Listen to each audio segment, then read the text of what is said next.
Ladies and gentlemen, boys and girls of all ages, races, and ethnicities alike, welcome back to another installment of the Sweaty Cast, the sweatiest podcast out there. But unlike many of these other podcasts, we actually take care of our hygiene. But stay sweaty, friends. Stay sweaty, friends. It's been a while since our last episode. We've definitely missed you guys. So we're going to take this time to catch up with everybody, see how y'all have been. But before that, first and foremost, I've got to introduce my right-hand man, my partner in crime in all things sweaty, the promised child, Gabe. Shut up, Gabe, a.k.a. what you wearing right there? The Naruto? What you got on there? You got a Naruto chibi shirt?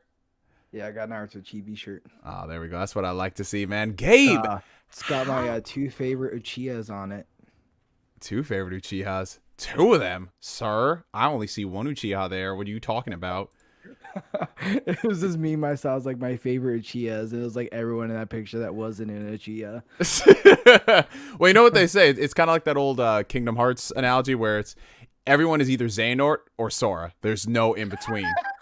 It's true. That's kind of what it tends to do in that respect. But Gabe, my friend, outside of pimping out all things Naruto Chibi, how have you been, bro? What's been going on? What you been doing in your sweaty escapades? I've been chilling. I've been doing schoolwork. I've been playing some games, not a whole lot of games, more or less probably playing more games I can kind of like AFK on while I do schoolwork. So a lot of like obviously World of Warcraft or games that like I can only play in like spurts before I get too scared, like Resident Evil 7. Other than that, I've played a couple like quick online match style games that probably no one's ever heard of, so not worth dropping the clout for. But oh, you never know. You never know, bro. There's always that one person. There's always that one person who's like, hey, I played that game. What are you talking about? I'm the second person that owns a copy of it.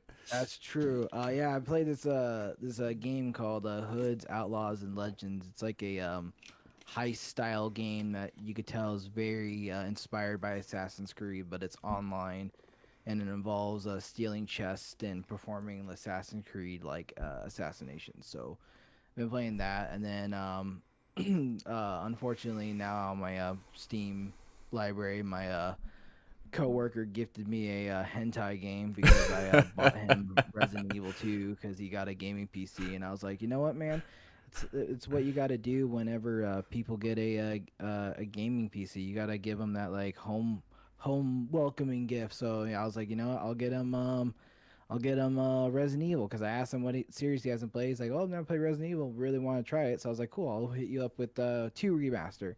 Gave him 2 remaster, and he's like, thanks, man. He's like, now I gotta get you a game back. I was like, oh no, man, you're good. It's good. It's welcome to the community. He's like, no, I got it. It's part of my honor code. And I was like, all right, well, man's got an honor code, whatever. Open up my Steam thing, and I have this game called Princess and Conquest, and right off the bat, I'm like, I don't like this. And then I get a message from him on Steam afterwards, and it says, do you like slimes or werewolves? And I'm like, all right, I don't like where this is going. So I click on it, and I see it's a full-blown hentai game. And now on my friends list, it shows that, like on my activity, it shows that I've acquired or purchased this game. I just want to verify that anybody that's friends with me, I did not purchase this game on any sort of level or demeanor. I don't know about that, man. It sounds a little spooky. You talk about your friend. You know, it's always like, hey, I got a friend who said this, asking for a friend. I don't know. Maybe it was you going around wanting to play some hentai games. Maybe you've been low key dropping some hints. Who knows? No, I'm good. Is Gabe's a bit silent? Gabe's a bit silent. If anything, I would say adjust your gain, maybe, because I can hear you fine, but I'm hearing some audio issues. Yeah. I could turn this gain a little bit up. Yeah. I'll turn this sweet baby up.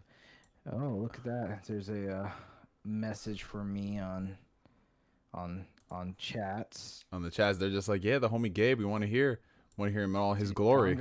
Dongo San. Oh yeah. Oh, I know. I haven't forgotten. Oh, the thing. See, I have no idea what about that thing is. I probably do know about the thing, but at this moment, I just can't because I'm distracted by the poster you got in the background right there. Which one? The poster, you know, to your left. This one? Yeah, man, some quality. Show the lovely people that poster, man. Look at that wall scroll. This thing's quality. Make sure not fall off. Yeah. This thing's pretty hot, man. This man's got that Gurren Lagann right there. That's what I'm talking about. That's what I'm talking about, brother. I'm all about that Gurren Lagann. I also got that UU hiding in the background. Yep, I see it right there where the head is, alongside that WD-40. you gotta have that shit. Yo, you gotta have that shit, bro. My door was squeaking really bad late at night. I got pissed off like last night.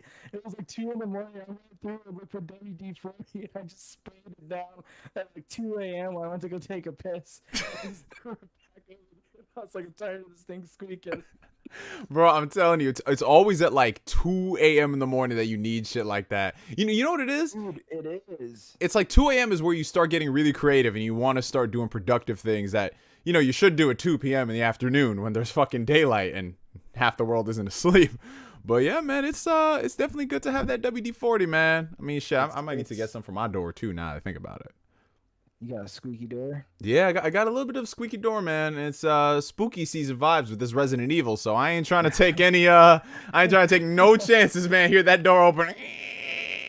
That's how you know the giant lady's coming for you, though. Oh, see, in that case, I ain't gonna mess with no WD-40 then. I just welcome this shit. I welcome this shit. Just like we're welcoming all of you guys in the chat to another fantastic episode of the Sweaty Cast. Shout out to everybody watching right now. Shout out to the homie Dongon-san33 for the $5 super chat. It's been a while. Hope y'all are doing well. Man, listen, Gabe. Hope you still remember the thing. If you haven't yet, you know the thing. We appreciate the support, Dongo-san. In addition to everybody who is tuning in right now, comment down below where y'all are watching, what y'all doing, whether you're at work, whether you just got off of work and you're on a commute going home. Hell, you might even be sitting on the toilet. For all I care, all I know, I don't know. But we are thankful that you guys are tuning in with us. If you are enjoying the stream, make sure y'all hit that like button. It helps out the channel tremendously so we can send this video out there into the ether. And as far as the audio issues is concerned, I'm hearing Gabe, they're saying that there's something funky on your end. Maybe turn down the gain a little bit because I think you're probably peaking. And that's why some people are experiencing some issues. That could be the issue, maybe. Because at first they were saying that you weren't that loud, but that's strange. I don't know. Every now and then Discord and OBS have like this weird handshake issue. It's kind of weird because I haven't changed anything on this thing in ages. Yeah, since I got that perfect equilibrium with it, I haven't changed anything on it. Yeah, well, we're just going to rock at it, and if anything, we'll just fix that for the next stream. This is our comeback stream, our comeback episode, you guys. It's been a while since we've seen y'all. A lot of stuff has happened, so much stuff in the news, and we're going to try our best to go ahead and catch y'all up to speed as far as the topics are concerned. But yeah, they're saying there's some weird audio issues. I'm it's at like 25% volume of Neo. Let me see about this. Hold on. Let me see if I can jack this up. Okay, hopefully that sounds better. You have OBS turned down? I don't have. I'm gonna turn whatever else is all the way up. I'm gonna turn everything up, so we'll see how it goes from there. Hopefully that sounds better. We'll see how it goes from there. But anyways, Gabe, so you talked a little bit about the games that you were playing recently, but what about some of the stuff that you've been watching, man? Because there's did I just freeze on the stream? I think you just it's Discord. Hold up, let me go ahead and activate that. Gabe has an echo. Gabe has a Oh yeah, I can hear myself on your end. That is weird. We're getting all the technical issues tonight, ladies and gentlemen. Hold up 1 second. Let me go ahead and fix this. Echo should be gone. Double Gabe. That's exactly. Oh, I know why. It's probably because your headphones are on your neck. That's probably why. Likely. It's getting hot here in New York, so it's.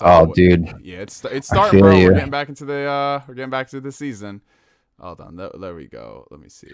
Yeah, I think we're peaking right now. Peaking, Gabe. Peeking out from the window. Yeah, it's 101 today. Oh Jesus Christ! 101 degrees. Yeah, he says it's a lot better now. Oh, okay, that's good. That's perfect. And I'm telling you, it's something with the slider sometimes. Yeah. So you should be good to go now. I fixed whatever Discord issue was going on. But yeah, alrighty. So getting back to what we were talking about before, you talked about some of the games that you were playing, Gabe, but there's one thing in particular that you've been watching as of late, and now people are saying, Gabe, turn yourself down. Oh God. Turn down the game a little bit. Turn it down. Let's see. All right, how about down? All right, here we go. Is this better? Hold on, I Is this think. juicy? Hold on. Let me adjust it on my end now. Let's bring this down. Okay. Here we go. How about First now? it was too low, now it's too high. It's like we're all peaking. Here we go. All right. Turn your gain down. Do I still need to turn down more? I know. I think it's good. I got it on my end, so you should be okay. Okay. All right. Test. Hello. All right. So Gabe sounds. Still a bit loud. I'm turning it all the way down. You went from like 10% to 150. We're just gonna put. Yeah, we put you like Tagoro full power. That's what we did right now. This is 80% of my power. Now too low again. Okay. I'm gonna adjust it from my end. Gabe, leave it alone. All right. You got it. We're gonna leave it. We're gonna leave it right here, and we'll see. And just let us know, and I'll make adjustments on the fly, but a lot better. Because I think I had my gain at like 45% in like the start of all of this. Right. Yeah, it's always some weird issues, but Tagoro full power. Oh, yeah, the world don't need to see that right now. But yeah, this is actually a ear rape podcast session. I'm telling you, that's what we do, man. That's what we do. This is for all people who want to be aspiring podcasters. Audio levels checking, check. Don't do. This is what you don't do on the stream, but you know what? We're gonna do it live. Fuck it. All I need is just a lightsaber and just start. You know, someone actually spliced together. We're gonna do it live. Fuck it. And they had like Kylo Ren when he went on one of his rage fits, and they were just like slapping. I was dying, bro. That shit was so funny. I don't know if it was. I think it was from Force. It was from Force Awakens, because that was the one where the stormtroopers were walking. He does it, doesn't he? Yeah, where he was like walking backwards. I think in Last Jedi he didn't rage that much. He only like broke like his helmet in the elevator. Yeah. Yeah. Alrighty, but speaking about Star Wars, that's a perfect segue, because there's been a recent Star Wars game that's come out, hasn't there, Gabe? Or a Star Wars game? No, well, technically, no. Why am I thinking a game? I'm thinking a game because I'm all in sci-fi at the moment. Excuse me, I'm all on this Mass Effect kick, and I'm thinking Mass Effect, Star Wars, blah blah blah. But there was a Star Wars show that has recently come out. I'm sitting here thinking, I'm like, did I miss something? You missed the whole game in passing. It just came out. We've all been playing it behind the scenes. Like, did I miss like a secret release? Yeah, you missed the sequel to Jedi Fallen Order. It just came out. And we've been playing it. But yes, Star Wars show, The Bad Batch, or as people have called it, The Bad Bitch. The baddest of bitches in the galaxy. Now, don't crucify me, Gabe, but I've yet to check out the first episode. I've been meaning to get to it for the past week or so, but, you know, like, I got to get myself into a Star Wars brain. You know, I got to get into the mood, because Star Wars, you know, it's a very special franchise to me. I can't just, like, turn it on and watch new stuff. I want to make sure that everything in my schedule is cleared and I don't have to think about anything else, which is part of the reason why I haven't seen it yet. But you've seen The Bad Batch. So coming from a person like you, who's a big fan of Star Wars, big fan of the Clone Wars, what did you think about the idea of them doing a whole show about The Bad Batch, especially coming off of the very successful final season of the Clone Wars? What do you think about it? It's interesting. I think it's the best way to explain it is it's season 8 of Clone Wars without being season 8 of Clone Wars. I never really was against the idea of the show. I always figured when they introduced them in the last season, I felt like it was kind of a waste, only because they were only in it for 4 episodes, and their purpose seemed a lot bigger than what was pertained in those 4 episodes they were given. So it was a little bit of like a letdown as far as their little arc was. But now that they have this full-on show, it's honestly just season 8 of Clone Wars. That's the best way to explain it. It's season 8 of Clone Wars, but with a coherent storyline. Because you know, like how Clone Wars kind of like jumps all over the place, and there's no like chronological order to things or anything like that. the Bad Batch series actually is like a full-on story. So it's kind of like Dave took over the whole consistency of Rebels and then threw his whole Clone Wars era storytelling into that. So far I'm enjoying it. It's definitely interesting. I'm curious to see where the show's gonna go because it seems like all these shows always lead to a certain point that end up being having major changes to the lore or the story. So I'm curious to see what that will be as far as the show goes. But honestly, it's great. If you like Clone Wars, it's definitely Clone Wars season 8. Without going into spoilers because you haven't seen the show, but well, on the very first episode, when the credits are rolling in, it does the whole Clone Wars intro like you would normally see, and then the Clone Wars burns away and the Bad Batch symbol comes up. Oh, that's So, sick. That's sick. so it's essentially Clone Wars season 8 without it because the Clone Wars technically ended at the end of 7. So this is like the first piece of material that actually takes place post Clone Wars outside of the events in Revenge of the Sith. So that's another cool thing about the show.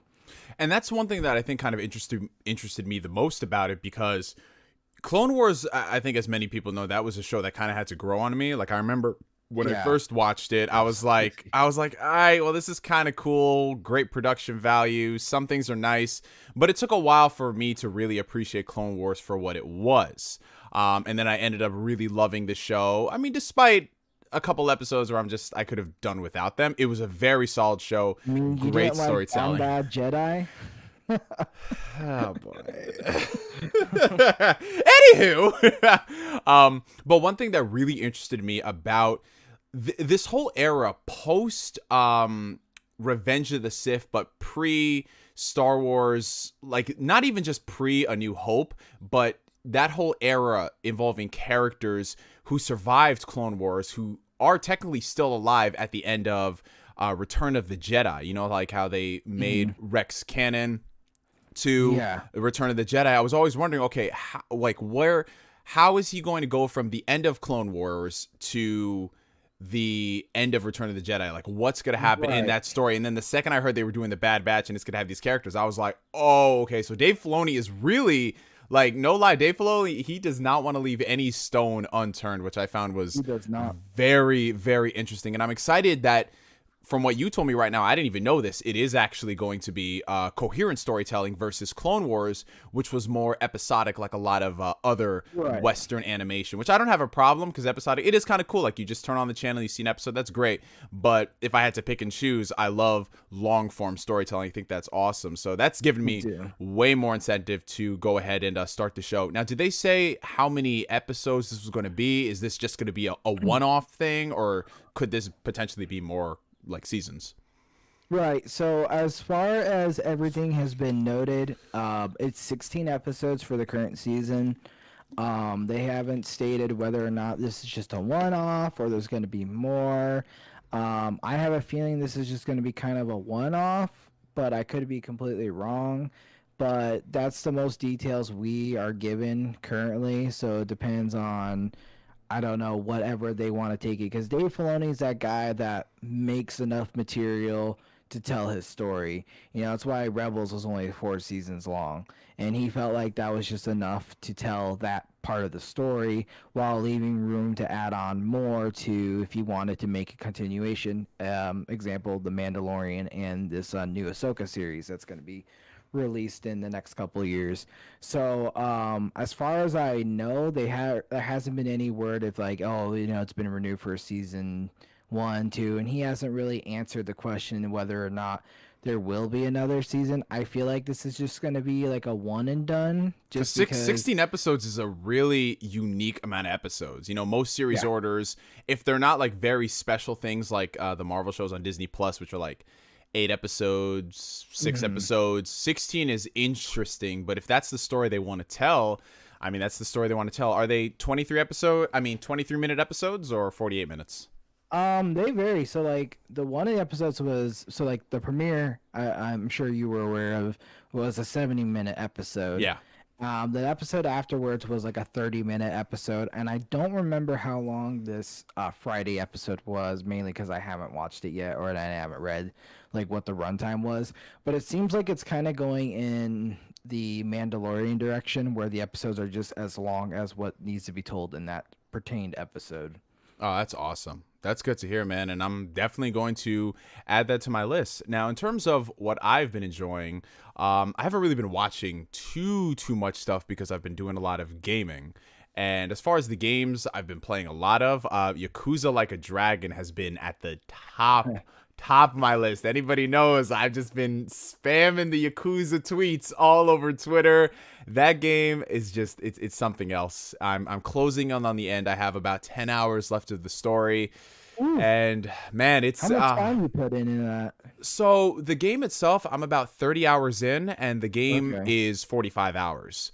So I have about, give or take, 10 or so hours, not counting the amount of time I would spend if I do side stuff, which I've been doing a lot of side stuff. They have this really awesome, like the Yakuza games, they have these really awesome business type mini games, and in every one there's like a different thing. Like, you know, in Yakuza 0 you had the cabaret club, and in Yakuza Like a Dragon you actually run your own business and you build it up from the ground. That's cool. Yeah, it's so interesting because at first because you know, like when it comes to certain games, I don't know about you, Gabe, I don't try to 100% everything, because one thing I've noticed is that whenever they try to introduce different like systems into games, it doesn't really work out too well. But the Yakuza team, they found a way to introduce a completely whole separate system to the game, make it feel organic to the story, and you have a lot of fun doing that. So this business mini game is a hell of a lot of fun.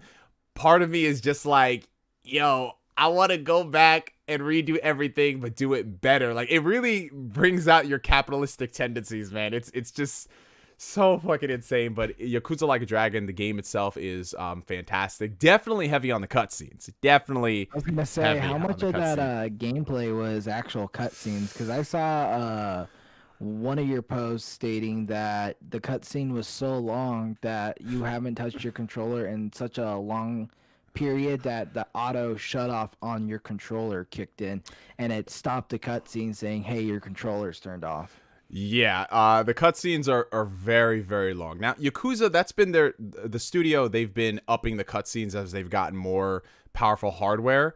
But it's gotten to the point with this game where I would say half of my playtime has been watching cutscenes. And I'm not even joking about that, you guys. Like, people say I over exaggerate, like, oh, Yakuza 0 had a lot of cutscenes. It did. But if you go on YouTube right now and type in Yakuza Like a Dragon, all cutscenes, not in-game dialogue, just all cutscenes, that thing is well over 20 hours. 20 hours, and the game is 45 hours. So it's one of those things where, I mean, here's the thing. The cutscenes are great. Like, the story is fantastic. The characters you grow attached to, this is good stuff, but you kind of have to balance it because it's a video game. Like, we all appreciate cinematics, but that's 20 hours of cutscenes.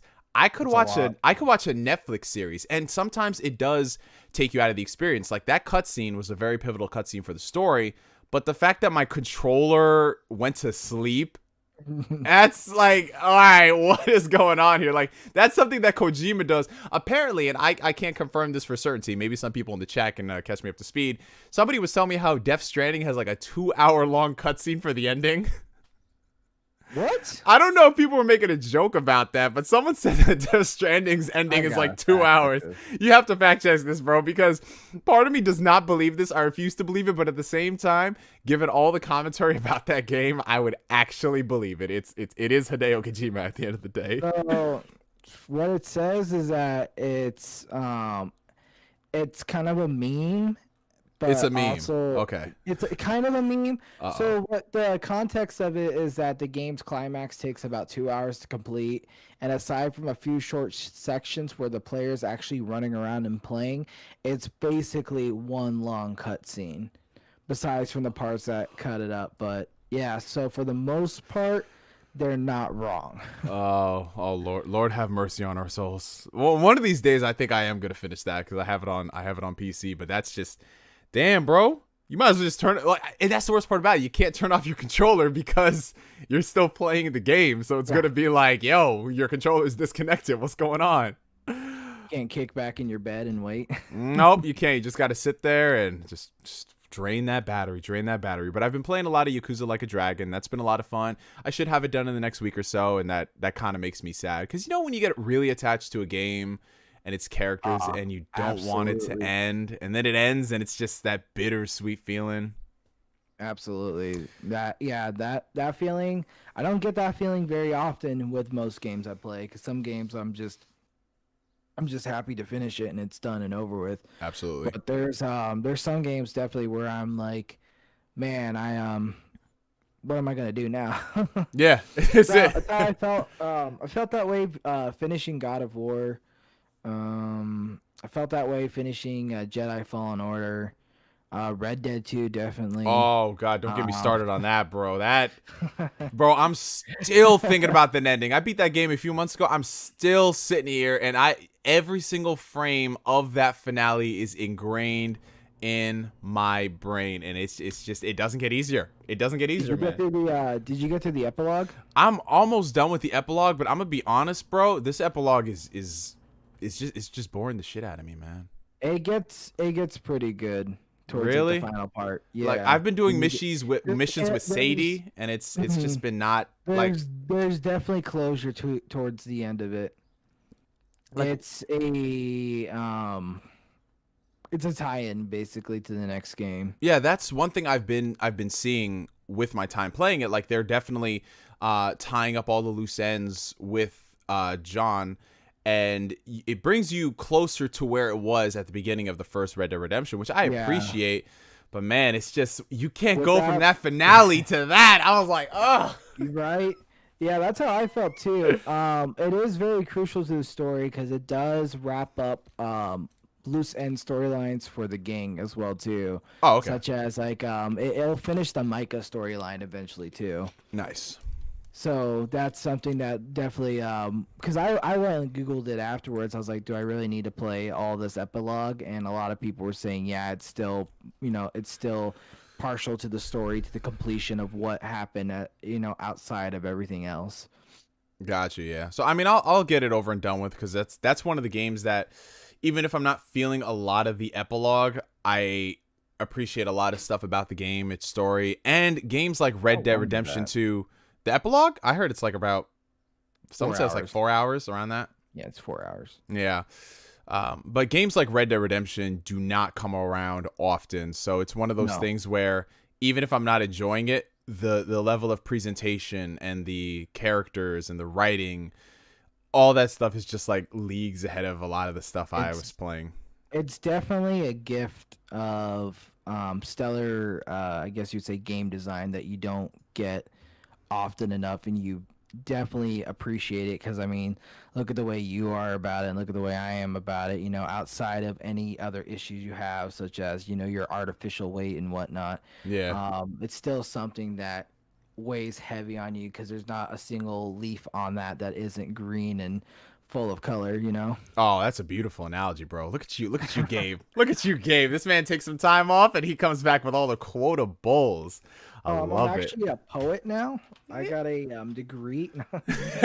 He's a poet, and we didn't even know it. But Gabe, it's time to get into the topics for today. Sounds good. Alrighty. So, admittedly, we are kind of sparse on topics. A lot of stuff hasn't really been happening over the past week, but we do have a couple of topics worth mentioning. So, first things first, considering we are officially 6 months into the launch of a new console generation, as many of y'all know, both the PlayStation 5 and notice that. Yeah, well, I mean, to be fair, it hasn't really been much out to play. It's true. It's true. So we're 6 months into the launch of PlayStation 5 and Xbox Series consoles, and both of us have gotten our hands on. Yeah, we both have. We have both of them. Yeah, we both have PlayStations and Xbox. I got a hold of a Series X. Series X.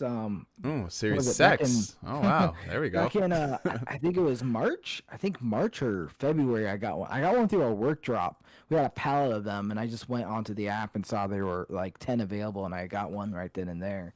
There we go. Hackerman Gabe checking in. Hackerman game. Reported for duty.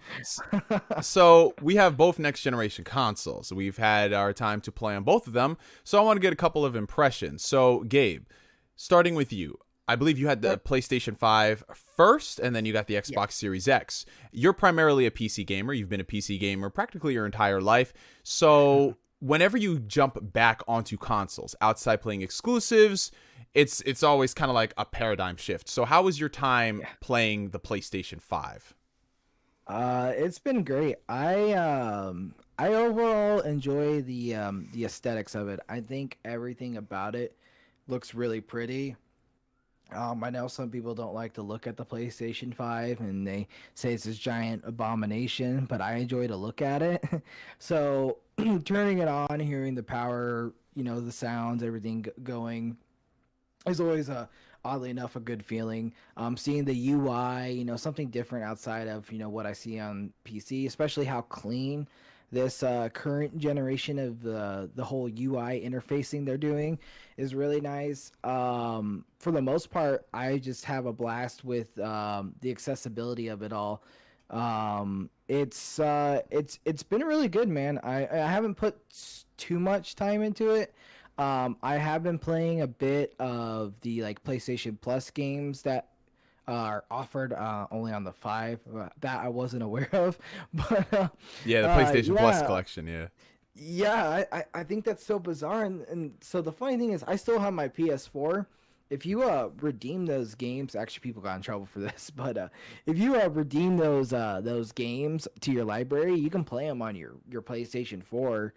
Because they're on your game account library. But I guess people were selling oh, hey, I'll redeem this on my 5 for money, and people were doing that for a while there. Wow. But yeah. So where there's a will, there's a way to finesse the system. Dude, for real, if there's something if there's something to be gained, it's taken advantage of for sure.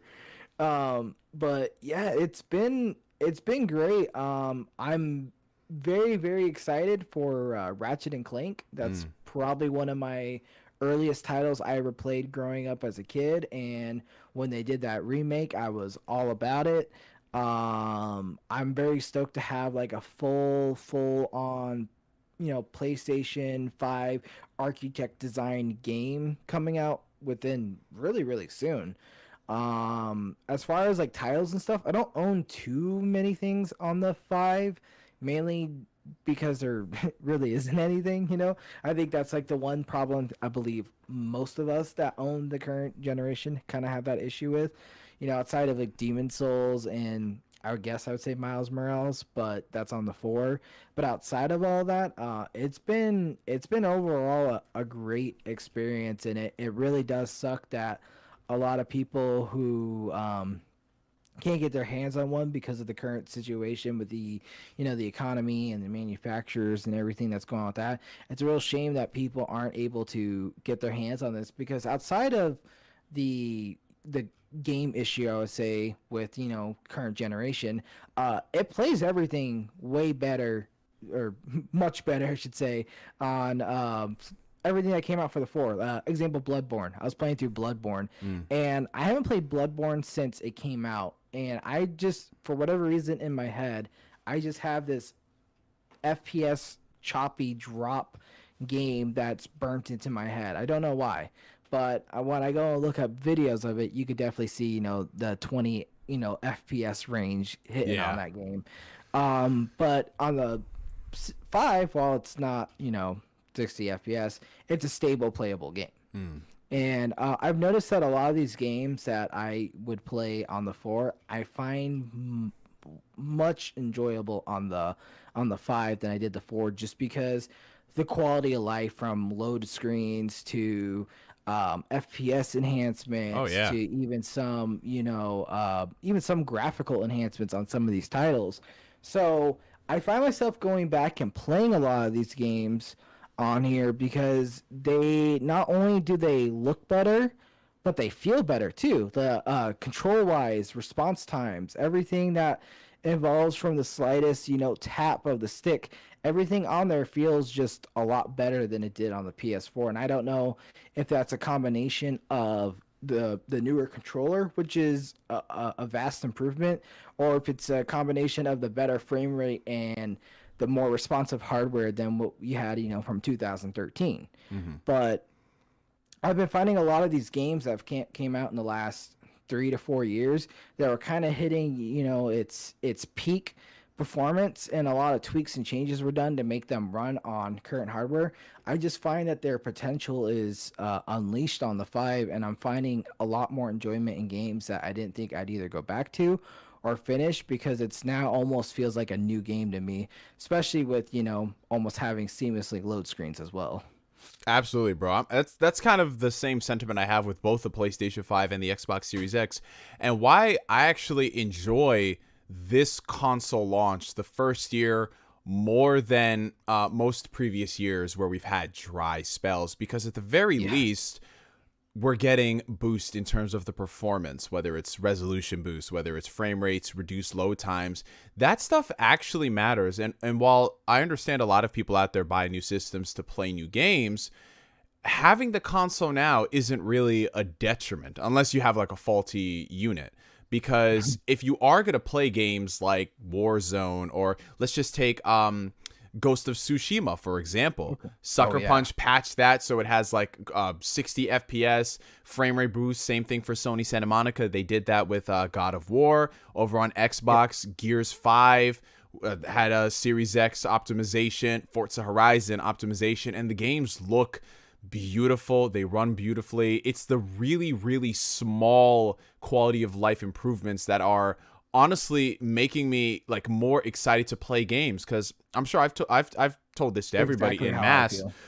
Like with my PlayStation 4 Pro, I had that that particular version 2018 when Spider-Man PS4 came out. That thing sounded like a jet engine, and I'm just gonna be honest. I knew that's where it was going. Listen, all I'm saying is I didn't need a Boeing 737 in my bedroom. I didn't need that, bro. It made it so irritating where it's literally I'm chilling, I'm winding down after a day, and then I just play a game and it's just oh god, that's funny because my roommate still has a PS4 and he plays Overwatch on it, and I can go downstairs and I just hear that thing just like it's a vacuum cleaner. There was this one joke I made one time in a group chat where I was just like, how do you know if your PS4 is playing a game? Oh, don't worry, you're gonna hear it. You're gonna hear it. It's gonna announce itself. So I'm really enjoying that. My time with the PlayStation 5 has admittedly been a lot less by comparison to my Series X for a lot of reasons, which I'll touch on when we get onto the Xbox topic. But PlayStation 5, definitely by comparison to the Series X, it oozes those next generation vibes, from the DualSense controller to the new UI and just all the little subtle things they put here and there. I'm really enjoying having the PlayStation 5. It feels really good. I mean, it does need a lot of work from a software side of things. I've personally experienced a lot of crashes with my system, whether it is the OS or whether it's in game. Like I have a whole saga of me trying to play Returnal, and that's that's been a whole separate issue. But when I am playing games, it's really good. And I love like the new things they've introduced. Like they have a brand new capture software that works really well. And just like certain things PlayStation knows and gets about gamers when it comes down to the community side of things, like sharing stuff, you know what I'm saying? Like, for example, all the sharing stuff is just pop-up menus. Like, you do everything through the pop-up menu, so it doesn't really take you, like, the screen itself doesn't take you away from the game, if you know what I'm saying. Whereas on Xbox, it takes you to a completely different screen, which admittedly isn't a big deal, but it is nice that PlayStation does those things. And it works very well. The capture software is awesome. You can capture, like, a whole hours worth of footage with the built-in hard drive, you know, like stuff like that is really good. I mean, the PS Plus collection being available for everybody for free. Well, if you are subscribed to Plus, I think that's awesome, because you have a lot of classic legacy games there. I mean, Days Gone, God of War, Uncharted, a lot of cool stuff there. And I'm excited to see what PlayStation has in the future. Ratchet and Clank is in a little over a month, and that's the game that I've been looking forward to, I think, the most since they revealed it. Because Insomniac at this point, they're just kind of like, they don't miss. They just don't miss, man. Like I don't know how. Like they must have a really good workflow pipeline to the point where they can crank out Spider-Man PS4, Spider-Man Miles Morales on 2 different platforms, upgrade the shit out of Spider-Man PS4 for the PS5, do Ratchet and Clank Rift Apart, do all these different type of performance modes and resolution modes. Like they're doing some wizardry there, which just leads me to believe when they actually get around to doing a full fat next generation Spider-Man game, I think we might be blown away, man. Dude, that's what I've been looking forward to. I'm so curious what this next Spider-Man game is going to be, especially after seeing this Ratchet and Clank game being, thrown everywhere now. Oh man, dude, I can't wait for this Spider-Man 2 to reveal itself. Dude, I'm so excited, and the way they left off the first game, they didn't leave it off on a cliffhanger, but they just teased a shit ton of stuff involving classic Spider-Man villains, and I just can't wait to see Insomniac's interpretation, because one thing we really haven't seen much of in modern media is an adult Spider-Man living his life. Like, we've seen the teenage years, we've seen the young adulthood, but every single time we try to get more into the adulthood, they cut it off, and then we have to reboot it. Like, Toby was an adult, cut it off, reboot it. Andrew he wasn't even a full adult. He had just graduated high school, cut it off, reboot it, and then Tom Holland, it's gonna take us till 2035 for this kid to graduate high school. So we're gonna be here a while, which is why I'm excited for Insomniac's take, because you have an adult Spider-Man running around doing his thing. Then you have a young Spider-Man in the form of Miles Morales doing his own thing. And that's just like, this is perfect, man. They're just firing on all cylinders, and I love it, man. I love it. It's pretty exciting too, because having a fully fledged experience in the boot Spider-Man is really nice too, because it doesn't feel like as far as like when it comes to plot or villains, there's no punches being held back for story. Yeah, absolutely. That was always one thing that all 3 interpretations in the movies and then also the cartoons, they always held back because they had those limitations. They wanted to keep him like this. And I just kind of got bored of it, which is why every day I learned to love Spider-Man PS4's story and narrative so much, because they're delving into that adult territory and telling those stories. But less on Spider-Man, more on the next generation consoles. Let's switch gears, spin this web over to Team Xbox. Over here with the Xbox Series X, right? So we both secured a Series X. We've had our time playing the console. Now, Gabe, you have a big history when it comes to Xbox. Like, I remember that's actually... outside of you watching on YouTube, that's how we first got in contact through Xbox 360. I want to say, like, what was that, like 2010? 9? 9. I think it was like 9. Probably early 9. No, it was somewhere. Yeah, it was somewhere 9. And it was because that was the year I knew I was getting an Xbox 360 for Christmas. And that was after only having a PlayStation 2. And this computer that I would play computer games on that really couldn't even play computer games on. So I was playing everything from like early 2000s on it. But yeah, no, that's I got in contact because I was looking up reviews on games, because I knew I was going to have a set amount of money, and I didn't know if I wanted to buy Raging Blast or not. And so there was all these different Dragon Ball Z games, because I'm a big Dragon Ball Z nut, and I really wanted to know like what was the first Dragon Ball Z game I was going to get on this Xbox 360. Like, that was the first thing I wanted to know. And then I came across this Animals channel. Wow, sir, animal, can you retract that statement, please? I don't know what is it in the world that we live in 2021. Why do we got to pit minority against minority? Is this what we're doing on the Sweaty Cast? Is this our Civil War episode? This is our Civil War episode. This is our Civil War episode. Anyways, I digress. But yes, you were talking about buying some anime games, Dragon Ball Raging Blast. Yeah. Raging Blast, yeah. So I was trying to decide if Raging Blast was worth it or not, but yeah, that's how originally I came into your channel reviews, because I wanted to know, was I going to get Burst Limit or was I going to get Raging Blast? Ooh, oh God, I already know where you're going with this one. I already know where you're going with this one. Just say what you gotta say. Go ahead. You probably already got the sound clip for this one. It was really slacked. You guys see what I got to deal with every day. Slacked. I have that clip saved in like 10 different variations on my computer. You try to live. You try to provide the people entertainment as you could as a 15-year-old young guy on YouTube. It was just shitty. Shitty, as Chris said. Just gonna put that on the box. Straight up, that's the review. I was like, man, I'm sold. I'm not buying Burst Limit. He said it. I was like, Gabe's birthday money's going towards Raging Blast, and as you kept saying in the video over and over again, I would just wait until Raging Blast comes, to North America fall of this year. You kept saying it, and I was just like, well, I gotta wait till fall of this year. In North America, where we live. North America, exactly. Yeah. So you picked up Raging Blast. You know what the funny thing is? You want to know something really fucked up?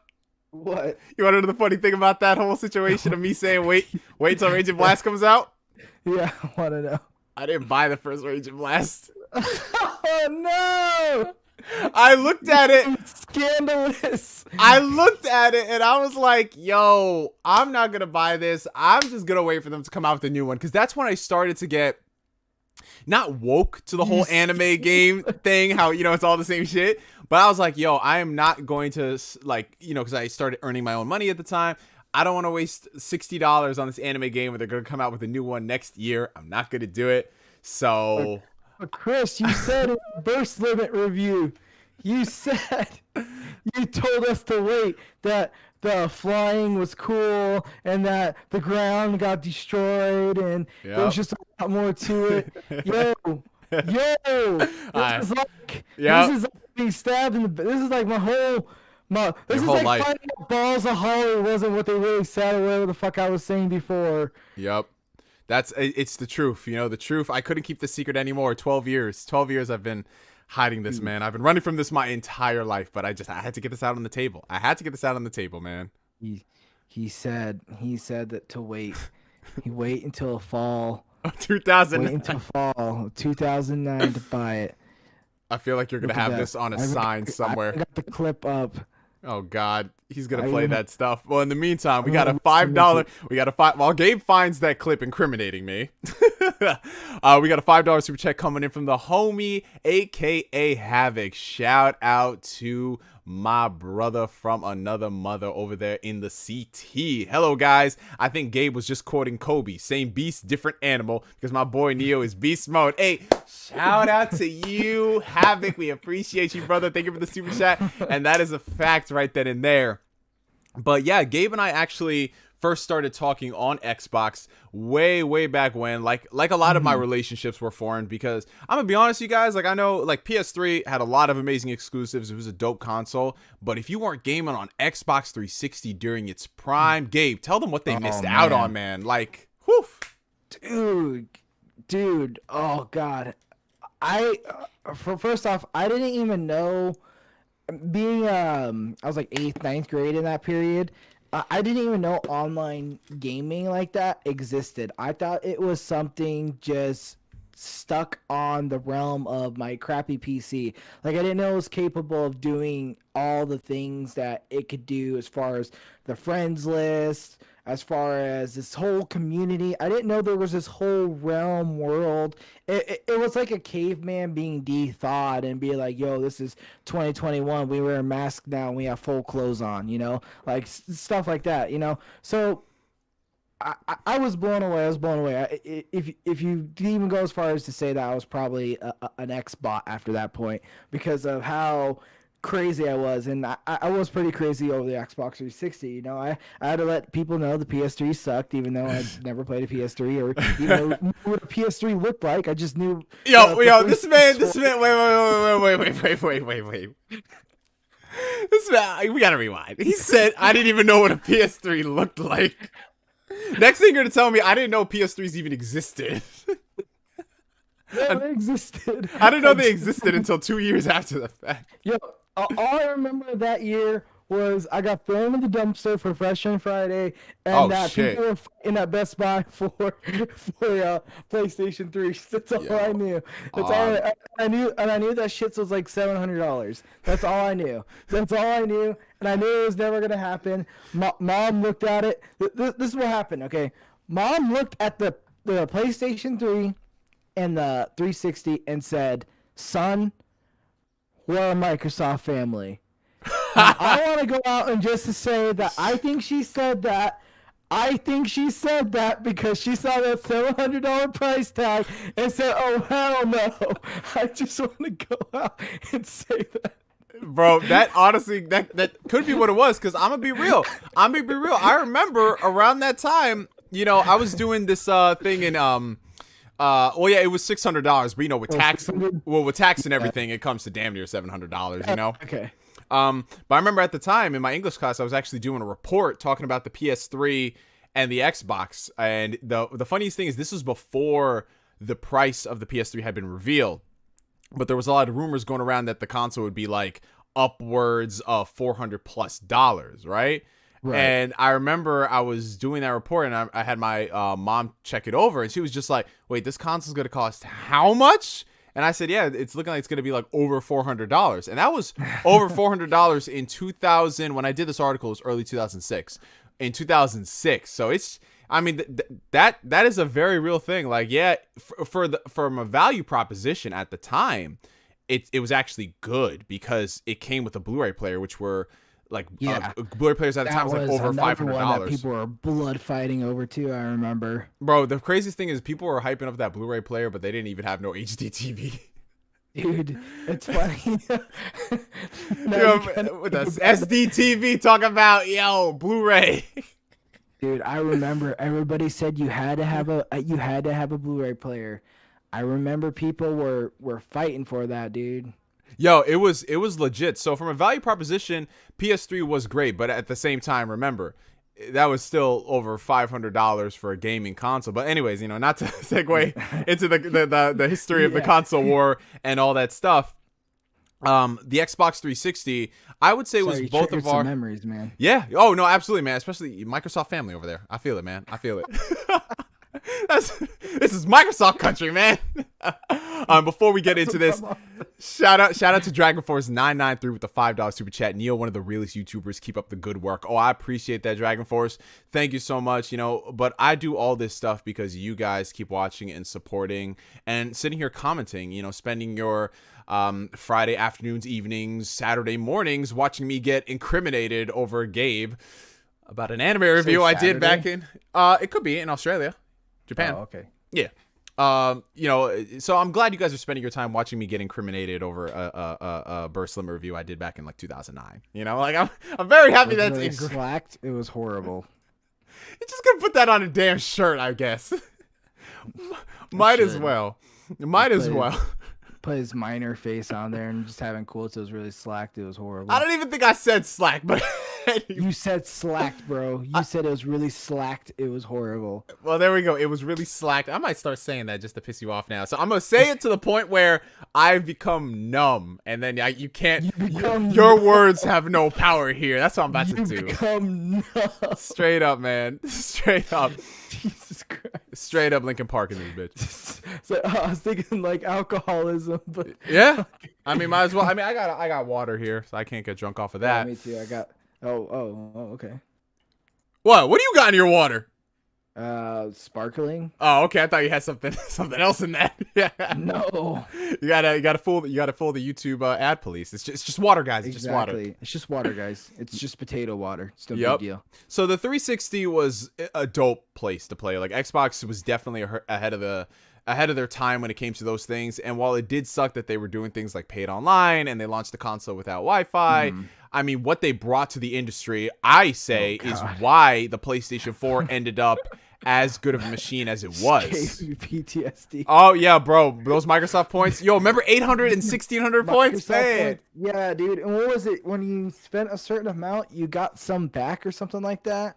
Like, there was that reward system you got, and you got, like, I can't remember what the hell it was, but I remember if you spent like Microsoft points, you got like a percentage back. It was very little if you signed up for the Microsoft rewards. So I remember like saving up like all my little points and stuff from like whenever I get gift cards and things like that, in hopes of redeeming a map pack for a game that no one played anymore, so I could play with people that already moved on to the next game. You know, that's how it be, man. It's like, well, can't wait to play the game 2 years later. Dude, I cannot believe we lived in a world without Wi-Fi and devices. I remember my mom's solution to it. She saw the price of the Wi-Fi adapter. Microsoft mom again. Yo, Microsoft mom, that's her name for the chat. Microsoft mom. She saw the price of the adapter and said hell no again. So what we did was we went to the local you guys remember Circuit City? Oh man, some of the young bucks don't know what that Circuit City is. Yeah, that Circuit City, man. We went to the CC before they died, and she bought a 50-foot long Ethernet cord and said, "Here, son." Yo, at least, I mean, at the very least, bro. Like, see, I could never do that, considering the way like my house is set up. There's no way to run an Ethernet cord without somebody tripping over it. You know what I'm saying? And People tripped over it, man. People tripped over it. Bro, I would get so much anxiety doing that shit. It wasn't neatly put. It wasn't like, you know, oh, we're gonna frame it around the door frame and we're gonna run it across the ceiling and make it look like it's Stranger Things with the lights and shit. Yeah. You know, no, it was on the floor. It got crushed in between the door when it opened and closed. And you know, it was still fine. I played online. You know, provided you got that connection. I got my ass kicked on the broken bonds like every fucking time I played it. Yo, some of the players on those Naruto games, man, they were intense. I remember I thought I was pretty decent. Sasuke, you were bitches. That's all I'm saying. Oh my god, Sasuke. All you Sasuke players on that goddamn game were the worst. That's all I gotta say. Bro, but it was definitely a different time. It was a great time. Dude. The voice messages. Oh god, those are the greatest. That was the first time I got called. I got called the N-word on the stream. That was literally what it was. I was in a lobby and I was talking, and someone said, "Yo, man, some of those party chats, dude. Not even the party chats, the in-game lobbies. People be saying the wildest things, man. Like, dude, I used to get offended that people said they were fucking my dad. Now I'm just like, that's weird. Yo, they be saying the most sus things. Like I had one guy, yo, I swear to God, one guy, like I was just listening to this shit because I never really talked in those in-game chats, but one guy was saying, he said like, yeah, he's like, well, yeah, yo, I'm gonna go fuck your sister after I beat you in this match. He's like, oh yeah, well, I'm gonna eat your butthole. And at the time, everyone was like, oh shit. Like that was a good thing. Like that was a good insult. But I'm like, no, look at that guy. And I'm like, what is wrong with you guys? You were all mad crying. You were like, he's not gonna fuck my dad. Like, shit. Bro. Dude, I'll never forget. I forgot which Call of Duty game. It was 10th grade, so it's probably whatever came after Modern Warfare 2. Black Ops, right? I think like 2010. Yeah, maybe? Black Ops 1. Black Ops 1. Yeah, Black Ops 1. I'll never forget. I got it Thanksgiving vacation, like those couple days you got off for Thanksgiving afterwards. Yeah. And I'll never forget popping it in. The first lobby I joined, and this guy, after we finished the match, the guy tells me that he's gonna stuff my mom like a Thanksgiving turkey, and I'm just sitting there like just completely scarred. Just mentally destroyed. It's like a grown-ass man. He's like, I'm gonna stuff your mom like a Thanksgiving turkey. Nah, you know what the craziest thing is? The wild comments, those were the dudes that they like leaned into their little microphone to say that shit. It's not like they had it here. They were like, so, it got progressively farther in their throat as they spoke. Bro, it was different. You know what? We actually got to do a whole podcast of Xbox memories because that's what this is sounding like. We got some stories to tell. But back on point to the series. I'm sorry for anybody who thought this was going to be a coherent podcast, but I actually like it like this because, you know, it's not like, it's like, where else are you going to get this shit? It's just, it's funny because I can't remember those things like off the top of my head, but it just all came rushing in once you started talking about the Xbox and being a bot and like, like when I first met you, and I'm thinking of like when I first met you, like all that stuff was happening in like a 3-month span, and it's just like pouring into like my brain, like Doctor Strange flying through his hallucinations. That's the best way. Like it unlocks all these memories that you don't actively think about. You don't actively think about that stuff. It's crazy. Like when it triggered to me that I always thought it was weird as fuck that you were in a party watching Netflix. I never understood that until I found out that Netflix watch party was a thing. You didn't know about that. I saw you in a group with like 5 other dudes watching Netflix, and I was like, "What the fuck's going on?" I was like, "How's he able to watch Netflix in a group and be able to watch the show?" I'm like, "What is going on here?"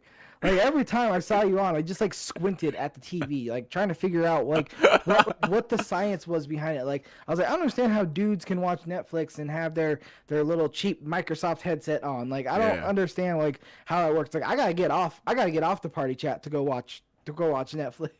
Bro, it was a different beast entirely. But before we get back onto the Series X, we got a $4.99 super chat coming in from the Don. Liking the vibes y'all have for this podcast. Y'all are great. Also, shout out to Circuit City, aka Best Buy's daddy. That's a fact. That was Circuit City. Dude, I miss Circuit City. Dude, Circuit City, Best Buy was still around. But Circuit City was the place to go if you were tech enthusiast. Like the tech enthusiast. Oh my God, bro. They had everything. I would just like to say that I bought Star Wars The Phantom Menace for the PlayStation 1 from Circuit City and my first memory card from Circuit City. Bro, look at that shit. It's but a fleeting dream now, but you know, we'll always have the good times. Circuit City, Blockbuster, KB Toys. I don't know if you guys had KB. Like it's gone. Bro, it's just memories right there. But anyways, back on point. Appreciate the super chat, by the way, Don. Appreciate you, brother. Back on point, talking about the Series X. So, you know, we're people who really enjoyed our time with the 360. I'm not sure about you, but I skipped the vast majority of the Xbox One generation, and then I hopped back on with the One X last year. But getting the Series X and playing it, honestly, man, like this is the most fun I've had with an Xbox console since my time with the 360. And I would say that the Series X, well, obviously from a technical standpoint, it's my favorite Xbox console because of all the things that you're able to do with it. And of course, Microsoft pushing Game Pass and a whole bunch of other stuff. But I've really been enjoying my time with the Series X. Like I said with the PlayStation 5, how it's those small quality of life improvements that really make a difference. Things like quick resume and having your games suspended in this state while you go and hop to other games. Like I said, it's not a reason to buy a console, but it's so convenient. The fact that, like, let's say, for example, I'm playing through Resident Evil Village, and then my boy says, yo, let's hop on Apex. Hop on Apex, do what I got to do, switch back to Resident Evil, and it's right where I left off. Like, that stuff is dope. It's literally like you're multitasking on your phone, but for a game console. Like, things like that are great. Xbox is really good at listening to community feedback.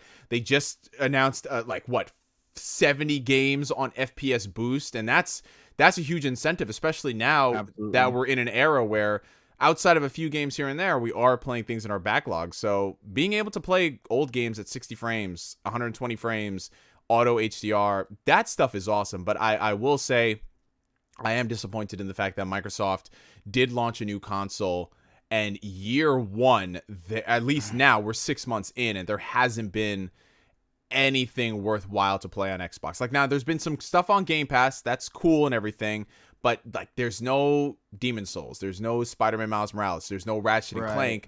Halo Infinite comes out at the end of the year. That's good, but I mean, look at it, like it got delayed a whole year, and there's just nothing on the docket for Xbox, and that disappoints me, especially as somebody who I'm excited for the future of Xbox, but like I always say, being excited for something and then seeing it materialize are two completely different things. You know, like we can all get excited for one thing, and then we see it and we're just like, yikes. But someone said, what about Spotify 4K? yeah, Spotify 4K. That, yes, I love my app, looking at my music app in 4K and then hearing it. It's just that's all I'm talking about, man. Spotify 4K. But yeah, I've 4K. Speaking of that, the UI isn't 4K. Yeah, and I cry myself to sleep every single night that it's not 4K. I mean, it's not a big deal. It really isn't. No, but it is noticeable. Oh, yeah. Say that. Oh, yeah. Especially if you have 4K TVs, and as a lot of people now are adopting like 55-inch and upwards, you definitely notice that. It's not a deal breaker. It's just the dashboard, but you look at the PlayStation UI and then you look at the Xbox.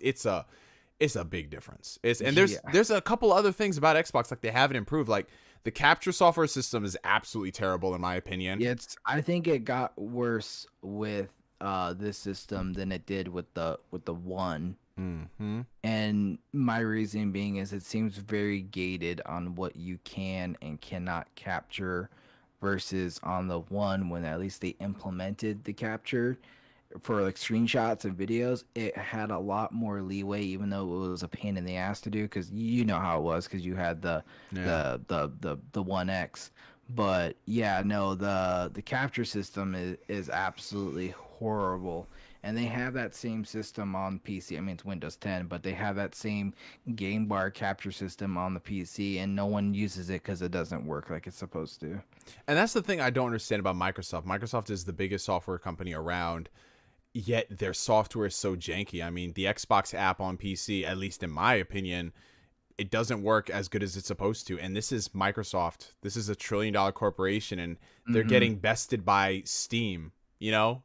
It's just, right. You shouldn't, like, no matter how much time. He came from Microsoft, man. Yeah, exactly. So Xbox, like PlayStation, definitely does need work on the software side of things. And of course, the games, when they come out, we'll just have to see. COVID definitely threw a wrench in everything. But what about you, Gabe?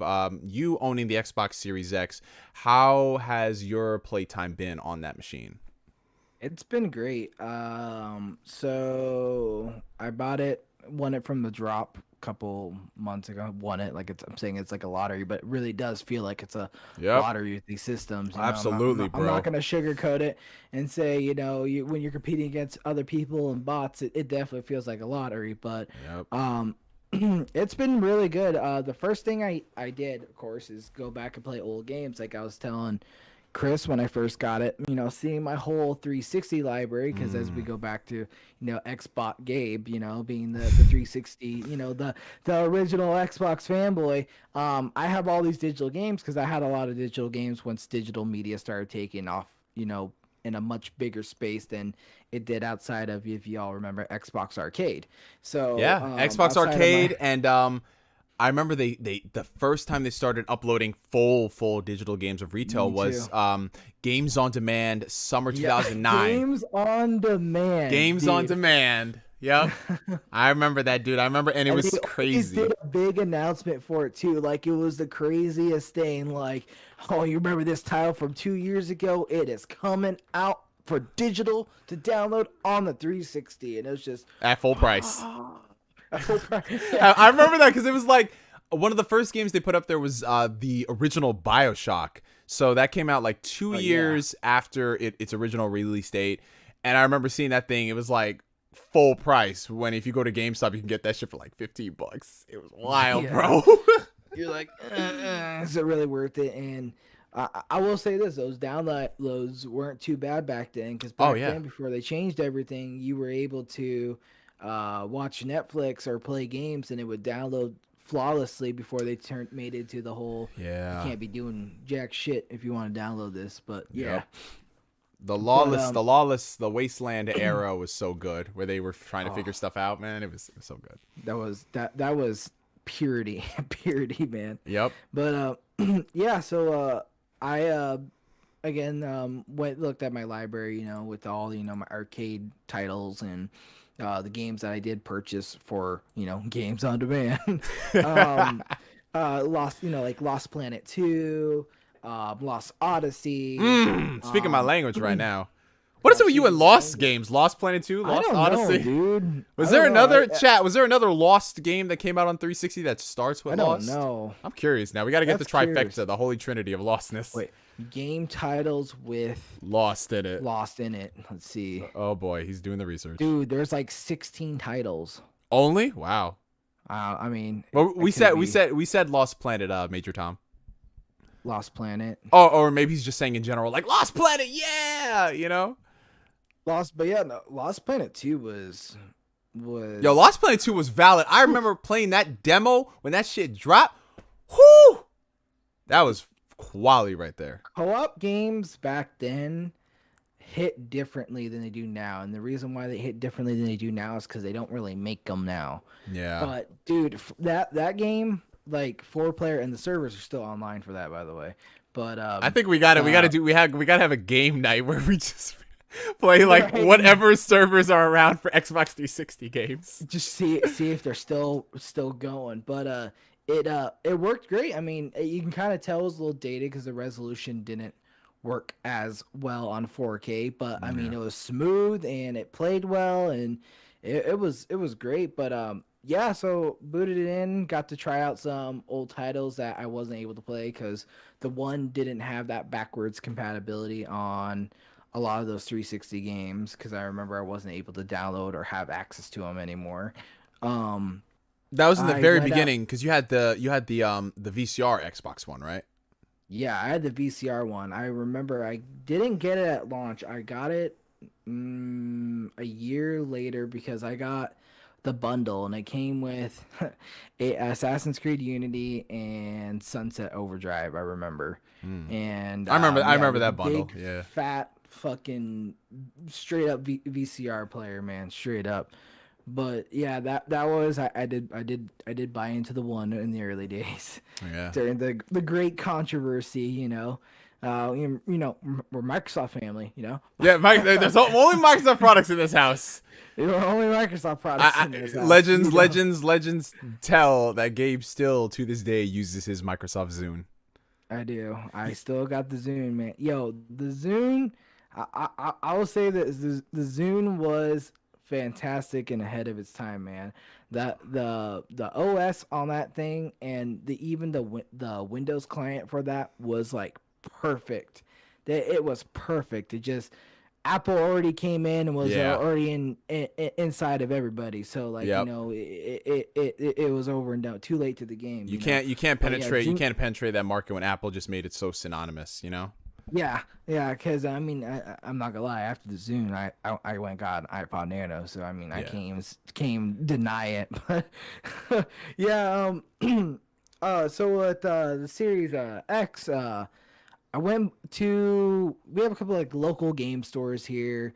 Not like many like privately owned. Most of our stuff we have here is like Best Buy, GameStop, but we have a couple of like smaller game stores that do a lot of like pre-owned and collector items.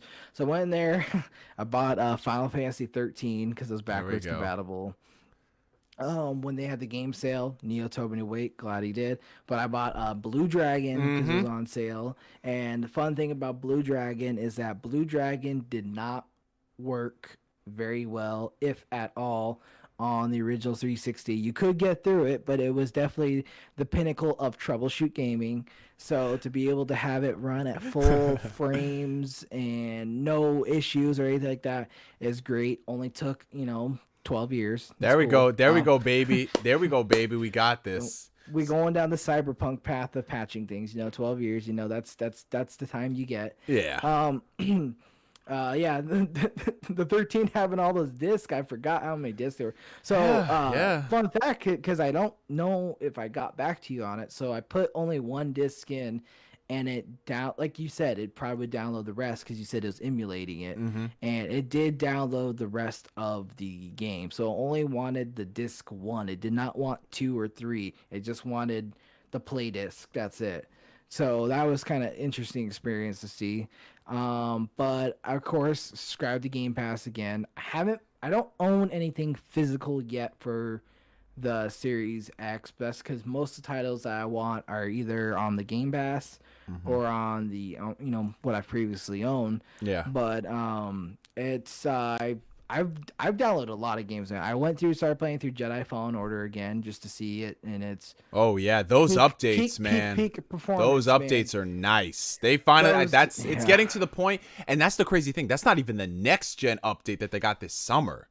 That's gonna be crazy. That's the crazy thing too. And I'm curious to see like, well, where's this gonna go as far as next gen? But yeah, dude, I played that. I was playing a lot of Soul Calibur, the latest Soul Calibur. That was pretty fun. I tried out the Power Rangers fighting game because I've always wanted to try that out. That was pretty good. Resident Evil 7, that was one game I was playing through a lot. I bought Devil May Cry 5 again. I own it on Steam, but it was like, I think it was like $15 or something like that. So I bought it again on Xbox, just to see everything. Just getting games just to try out and see, Yeah. how well they run. I re-downloaded what was it? Dead Space 1. Classic. Um, Classic. Classic, yeah, man. I don't even know how I got that. I don't even recall how I owned that on the 360 marketplace, but yeah, it's been great. The quick resume is it is honestly a great feature. When I first heard about it, I will say I kind of thought, well, it's not that crazy. It's just you can switch through games, big deal. But we really do take for granted the quality of life changes that come with a lot of these systems and that are implemented. And with quick resume, man, it's great. It's like just being able to switch through everything instantaneously and go back to right where you left off is fantastic. It feels like there's no downtime at all when you're playing.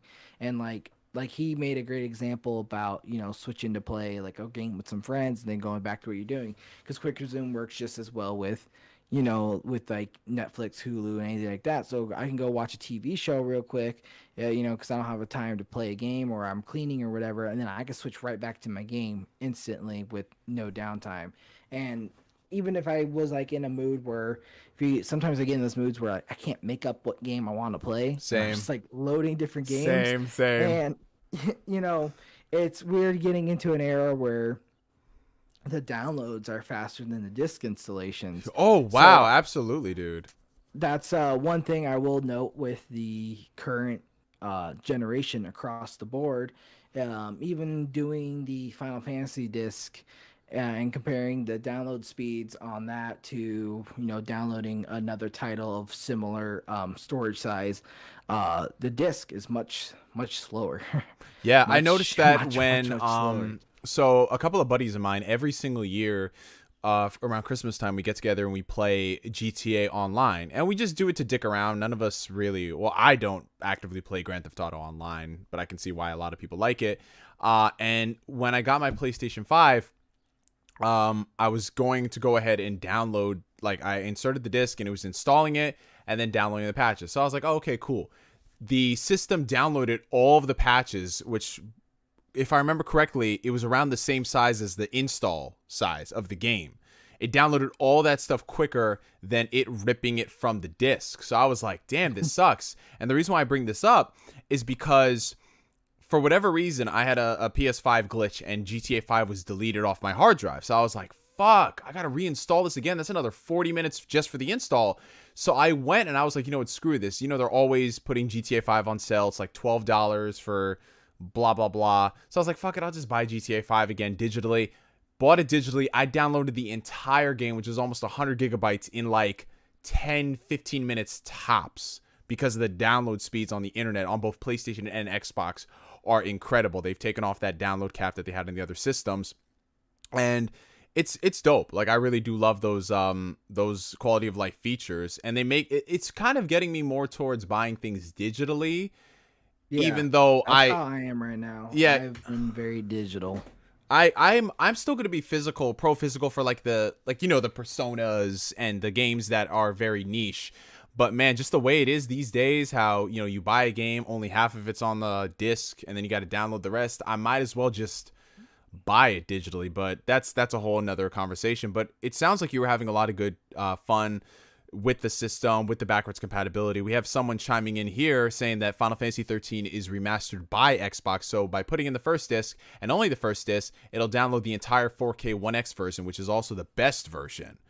Okay. That's something I really do like about Xbox, because it's not just them making backwards compatibility a thing. God, sometimes they go back and increase resolutions. Like in my case, Red Dead Redemption. Bro, that game, dude, what they were able to pull off with Red Dead Redemption backwards compatibility, that game looks so fucking good. So good. And that's a game to this day that has yet to be remastered at all. The only way to play it is if you have a 360 or PS3, or if you have a new console like the Series X, Series S, you can download it and you can go ahead, and of course the Xbox One family too. You can download and you can get it at these insane resolutions going up to 4K. Like, that stuff is incredible. That's incredible. Yeah, it's an old ass game, but Red Dead Redemption is one of the greatest games of all time. So and there is no PC version either. So yeah, there isn't. There was always a rumored about one coming out, but yeah, 100%. That's definitely one thing that is you can take advantage of for sure, is being able to play amazing titles like that were, you know, groundbreaking and breathtaking at its time, and you're able to play them again, and they're able to be just as groundbreaking and breathtaking as they were before in a much more, you know, stable and higher resolution environment. That's one thing I did notice with 13, and I actually didn't know until reading the chat right now that it was remastered by Xbox, because for whatever reason, I thought Final Fantasy 13 always just looked that good, honestly. And I thought that it just aged really well, like, you know, like an older lady, you know, Chris. So, like, you know, I just thought it just looked, you know, really, really good. So, always yeah, just had to sneak that in there. Just had to sneak that in there. Only people on Twitter will know exactly what he's talking about. But anyways, but yeah, I think that basically wraps up our next generation thoughts. Both consoles are really dope. Definitely there is some room for improvement, like on PlayStation side of things from software.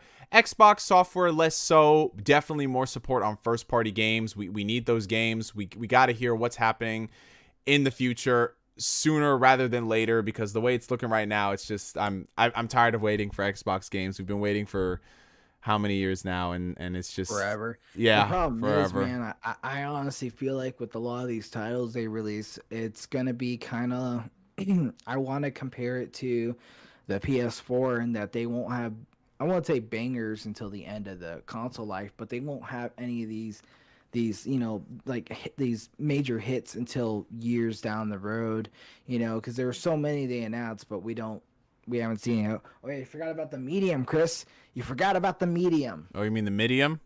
The medium. The medium. Hey, I don't know. Kid Smooth said it was the best game he played. I don't know. He said that title slapped. I don't know, man. Shout out to, that's all I'll say. Shout out to the homie Kid Smooth. That's all I'll say. But real quick, we're just gonna take a super chat break. We got a $5 super chat coming in from Dragon Force 993 again. Thank you so much. Still have Xbox 360 from 2008. Never red ringed once. Kids today would not be able to survive Modern Warfare 2 game chat. You can still find great videos of the glory days. Yes, I'm the same way. My 360's never 3 red ringed. It's 2 red ringed before, which I guess was like a power outage I had, and but it still works to this day. I mean, the disk drive is still a little finicky. Like, I have to, oh yeah, like, mine's busted. smash it. I got to smash it with a hammer every now and then just to get it to work. Dude, that's hilarious, because mine, it would eject it fine, but once you put the disc in, it wouldn't read it. And the only way you could do it is you had to put the disc in, and you had to keep smacking the top of it. That's what I had to do, bro. When it happened, right when Halo 4 came out, that shit. Oh, you know, I just unlocked another memory. I own 2 copies of Halo 4 because my 360 scratched my first disc. Bro. Yeah, I just forgot about that to now. Yeah, I own 2 copies of Road to Ninja, same reason. So yep, like 360, great system, but man, that reliability. My disc scratching was more or less my fault. It was my dumbass putting my feet up on the shelf where the 360 was, and thinking, oh yeah, the shelf can hold me, and then the shelf fell and my 360 fell. And Road to Ninja got, and that was the end of Road to Ninja. And then I went to GameStop and got another Road to Ninja. Road to Ninja or Rise of the Ninja? What was the first Naruto? Rise of a Ninja. It was Rise of a Ninja. Road. I think you're thinking of Road to Boruto, which was the Storm 4 expansion. Yeah, it was Rise. Yeah, it was Rise of a Ninja. Yeah. Like, they're the Ubisoft, the Ubisoft Naruto games. That one in particular with the weird ass voices. Like, they didn't even get half the cast back for that game. All right, and then we have another $5 super chat coming in from MX Woods 3. Thank you so much. It bums me out, but that there's nothing really out there like the old wacky Xbox 360 indie games. Some of those Avatar indie games used to hit. Bro, there was so much random creativity on Xbox Live Arcade. Like one of my favorite games, and this is not even really a game per se, I loved 1 vs 100. Dude, that game was amazing. Dude, I love the idea. 1 vs 100 was great. Like, I loved when Sony and Microsoft started experimenting in these community sort of games. Like, PlayStation had PlayStation Home. Xbox, they had, like, 1 vs 100. Like, that stuff is dope, and I really wish. I think Xbox, they've been teasing some things. I feel like they're probably going to bring it back. They just want to find the right way to revive it. But until that day, I'm just going to remember the memories. But now that we've tackled our thoughts on next-gen stuff, let's move into the next topic. Now, this one we can probably breeze through relatively quickly. This one has to do in regards to Sega. So, Sega, or as many people, old heads in the chat, will remember, Sega! You know? Many people will remember. Those freaking commercials. Yeah, exactly. Like, it was like Sega or Sega. Like, Fun fact, that was the first console I've ever owned was a Sega. there you go. I was Super Nintendo. Oh, okay. Yeah. All right, cool guy. I'm just saying. Fuck you. All right, but anyway, talking about Sega. Now, as many people know, Sega, they've been on a pretty good streak as of late. You know, the Yakuza franchise has kind of revived a lot of interest in the company that a lot of people were sort of waning with the mid-tier Sonic games that they still put out to this day, and a whole bunch of other things that they've been doing. But Yakuza, it being pushed heavily in the West, we had Yakuza Like a Dragon come out, which we actually learned a lot of information. We learned that Yakuza Like a Dragon was the fastest selling entry in the entirety of the Yakuza franchise, and for there are a couple of reasons why. I mean, number one, it's being pushed by a major console manufacturer, that being Xbox and Microsoft. Number two, the game is available on 3 platforms now versus the original when like Yakuza was first big. It was like only on PlayStation, so that played a big role. And number 3, Yakuza is at an all-time high now, you know, like with its rise on PlayStation and then on PC and then now on Game Pass. A lot of people are digging the Yakuza franchise, are giving it a lot of love, and it's showing in the sales, which is very awesome to see. But what we also learned from that was that Sega now has a lot more active interest in bringing more of their previously exclusive franchises to other systems. Now, we saw a little bit of that last year with Persona 4 Golden finally leaving the shackles of the Vita and coming out on PC. And that game, like, Gabe, correct me if I'm wrong, but I still think that game is always charting. I think it like has a permanent spot in like the top 20 or the top 50 on Steam. Or Persona 4 Persona 4 Golden. Like, I always see that game on my Steam list if we're talking about sales and specials. The only problem is I can never see it because I own it. Oh, and it won't show me the sales. It's got 2,000 people in game right now, so I mean, according to Steam, and it's not a bad price. It launched at $20 last year. Shadow dropped, and I think that was finally the incentive, that and Yakuza's hype, to let Sega know that, hey, people love these games. People want better access to these games, game preservation, yada yada yada. And it's not only Sega's titles, but they're also going to be looking into bringing more of Atlus's games, which is what a lot of people really want, man. Because, you know, Persona, you know, there was that whole hashtag last year, break free Persona. They want to bring Persona to other systems, you know, like Nintendo Switch, Xbox, you know, PC. Like, people want to see it, and we're seeing it, but it's in like the weirdest of ways. Like Persona 5 Scramble, which is a spin-off of Persona 5. It's a Musou action RPG.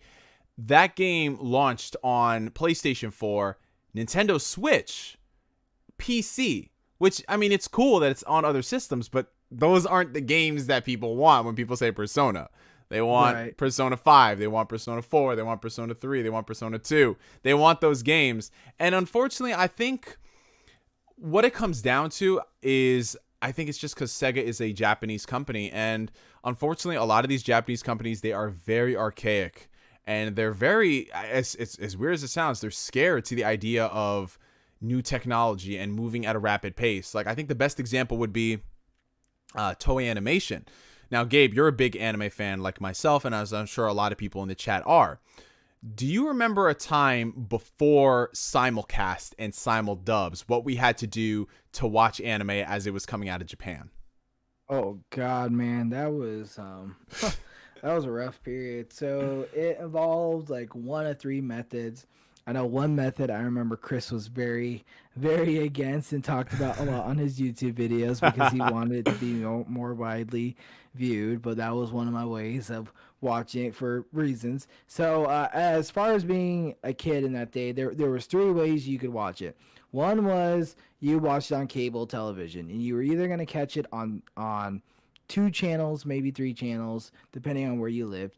Could be different depending, but as far as in North America, it was Adult Swim because Toonami was gone at that period. Adult Swim, it was only on Saturdays, so it was Adult Swim on Saturdays.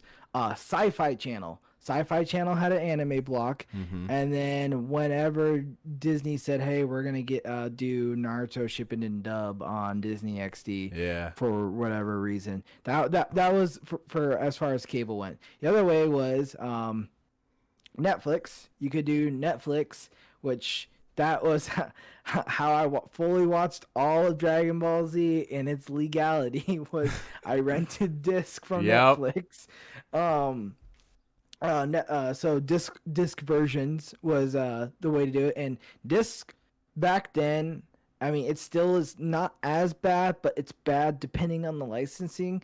Disc then was a pain in the ass to get because for starters, licensing was like really bad on a lot of those. So you either had to like spend a lot of money for it was like $60 for like a season. I'm not even like half like bullshitting it. No, it was like $60 for like, depending on the show, 12 to 20 episodes. I remember like Naruto Shippuden came out with like their first like disc one. It was only the first 10 episodes for North America, and it was like $40 for the 10 episodes. Absolutely insane. But so you either had to go to the Best Buy or on eBay or on whatever site you purchased home to video, whatever you want to call it from, and it was ridiculous, dude. Freaking ridiculous. Or you did what I did, which is how I watched most of Naruto, because I was like, man, I don't know if I can watch all of Dragon Ball Z in the way I did it before. You can go to these. Now most of these sites are dead, unfortunately. But I mean, I guess fortunately, unfortunately, depending on how you look at it. I mean, now we have 8 million ways to watch it, so it's not like at all how it was like before. But all these like third-party anime sites, like dude, I remember it was like My Anime something. I don't remember what it was. There was like anime specific websites. I remember Gogo Naruto. There was also like the fan sub websites, like the people that fan subbed it. Like I remember one for Naruto was Datebayo, and they were the ones who did like some of the cleanest and fastest translations of the Shippuden episodes. But the reason why I brought this up was because that was the way that we used to watch anime digitally. I mean, beforehand, like we used to have to go to like Chinatown and get the bootlegs and spend way too much. Chinatown out here, I was screwed, man. If Best Buy didn't have it, it was Netflix or online, man. Yeah, like in my case, like we had Chinatown over here, and then there was also like that's how for a lot of the old heads in here, that was how I watched Fushigi Yugi for the first time. Which the best way I could describe it is it's like Inuyasha, but if you, like 10 years before Inuyasha came out. You know what I'm saying? Like that's the best way I could describe it. Very, very rudimentary. Anybody who's watched the shows knows the differences, but that's like the best way I could pitch it. So we had to deal with a lot of fan subs, and for a lot of time they were really crappy quality, very crappy audio, crappy translations. Like let's say for example, a phrase in Japanese they would say "damn," that's what it translates to, and in the fan subs they would say "fuck you, you piece of shit," and I was like, you got all that from that? Like they went crazy. But the reason why we bring all this stuff up is because a lot of the Western companies like Funimation, for example, they saw what was going on. They saw what was happening with the rise of digital media consumption. They saw that a lot of these fans were hungry for new media coming out of Japan. So Funimation wanted to get these episodes out as soon as possible. And they fought tooth and nail for years to negotiate with the Japanese, because the Japanese were very content with doing it the old-fashioned way of, you know, we put the series out over here. We wait until we release the entire series out on DVD. Then we sell you the license. Then you could dub it. Then you put it on TV. Then you wait for the DVDs. Like, it was so ridiculous. And there were points where literally, like, if you saw a new anime in Japan, you'd have to wait, like, if you were lucky, 2 to 3 years for them to release it over here in the States. And Funimation fought really hard to get us. First off, they started with official simul subtitles. Like, I remember Fullmetal Alchemist Brotherhood was one of the first big ones. Yeah. They had it on their YouTube channel, I think, like a week or so. I was gonna say the YouTube channel because that's how I watched Soul Eater. Yeah, so they were really pushing those things, and then it's like streaming took off, and now we have simulcasts, like simul subs at the same time as Japan, simul dubs a few days later. Like, that's insane when you think about it. But I think that's part of the thing with Sega, because if you look at the Western branch of Sega, they're very responsive when it comes down to talking about fan support. They're always like, yeah, we would love to do this, we would love to do that. But one thing that they never say is, but it's out of our hands. When they say they would love to do this, I still believe that there's this weird communication issue between Sega Japan, or should I say just like Atlas Japan and then Atlas West, where the Japanese have all the control, and they're just very risk aversive. Like, they just want to see a string of successes before they actually go ahead and take a chance. So the fact that it took, like, Persona 4, I don't know if they can use any type of search engine like metrics to find out how much people have been talking about Persona 4 over the past 8 years, but they know that people want that game. So for them to come out and say that, wow, we are actually pleasantly surprised with the sales of Persona 4 on PC, I'm like, what have people been asking for the past 8 years on every video, even on websites like IGN and all these companies saying all the best games that are stuck on these platforms? Like, people want them, and I think we're finally seeing it because of the success of Yakuza. And this, at the end of the year, we're seeing our first big, like, huge monumental step forward. The sequel to Judgment, titled Lost Judgment, that is getting a simultaneous worldwide release, Gabe. Simultaneous, which was unheard of. Like, the localization times were getting shorter, but we usually had to wait like 3 months, 6 months. You know what I'm saying? Right. In the case of Like a Dragon, I think we had to wait 10 months to get it over here. Global is huge when it comes to those games. Yeah, there's a lot of work that goes into it, especially from localization, translating it into not just English but all other languages, dubbing it. It's a process that you have to do in tandem to the game development. So obviously logistics, it takes a long time, but Right. as we've seen, if you put up the money to do that, like with Yakuza Like a Dragon, I know so many, not just like PlayStation dudes, but so many Xbox cats who have never played Yakuza before, but they dived into that series with that game specifically because it had an English dub. Mm-hmm. And that's a deal breaker for some people. So Yeah.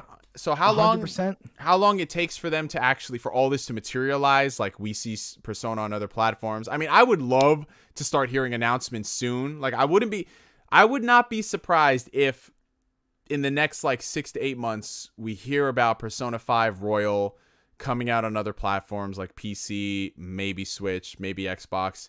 And if PC would be great. Oh, absolutely. Absolutely. And if I'm being 100% real, I would not be surprised if Xbox cuts Sega a deal and they get Persona 5 Royal on Game Pass day one. I would not be surprised. That would be amazing. Yeah, because that's like the last thing Xbox needs is Japanese support. And while Persona is not the biggest franchise out of Japan, it's certainly one of the most revered. Certainly, you know? 100%. I think like one of like the biggest things with those titles is like Japanese is like, as far as like the Japanese like titles and like all like that stuff that involves like licensing. I think like one of like the biggest things is that it's all about profits, profits, and having a, you know, unknown market, I guess you could say, over here, due to the fact that they're very out of touch when it comes to how things are here as far as when it goes to gaming world. There's a documentary on Netflix. I forgot what the hell it's called. It's a Netflix exclusive documentary about video games. If you want to see like them talk about the whole competition between Super Nintendo and Sega, and how Nintendo was just dropping the ball over and over and over again, and they were just failing to appeal to the American audience and just not making any money. They ended up hiring someone from America and to go work with the company over there and help them like redesign the Super Nintendo and make it a more feasible system to reach greater audiences. So I think a lot of that stuff I feel like just comes down to just they don't really know the risk or want to take the risk or know the audience as far as as far as we could say. And there's only so much we could do because I mean we're over here, they're over there, and it's whether or not our voices could be here. But like now it's like just screaming at them now, and now it's Yeah. just like they're like, all right, you guys got it, like we heard you, it took 10 years but we got you guys now. We got your titles, we got your Yakuzas, we got global release is huge. Global release, like I don't think people understand, like when it comes to a title like that, I don't think people realize like how huge a global release, especially like you said, like the when it comes to doing translations and like a Dragon's first one to have a dub on it. You have to have that stuff planned ahead of time, especially if it's going to be a global release. So it's definitely huge that Sega is pushing for more of these localizations, which is great because I mean, man, 11 years ago, 10 years ago, I don't think anybody could expect this. I mean, I think we'd still be on YouTube looking at gameplay wishing this was here. Yeah, I mean, bro, like 10, 11 years ago, we were at that period where we were wondering whether or not we would get more Yakuza games after Yakuza 4. Because at that time, 2012, I believe Yakuza 5 had released in Japan and it was getting really good reviews from people. They were talking about it. And we had no confirmation on a localization for that game for years. And even when we got the localization, it took a full year for it to actually release. It, believe it or not, Gabe, they released Yakuza. It came out in 2012 in Japan. It released over here in the States at the end of 2015. Ooh. Yeah.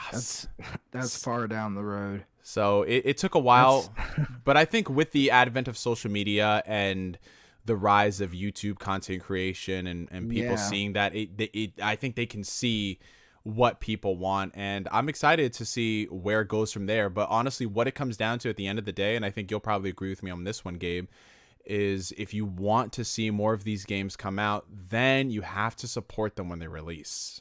100%. Yeah, that's that's something I know you've always been an advocate about. I mean, that's why when I was talking about anime and I noticed your comparisons, because that's exactly how you were about getting more localizations and having cheaper products in the end, more affordable hobbies to invest into than looking at everything now as just a pure heavy investment. But with these titles, it's definitely the definition of paying for your wallet, paying for your wallet, paying with your wallet. Isn't that so weird? We got to pay money for a wallet to hold our money. That's like an oxymoron.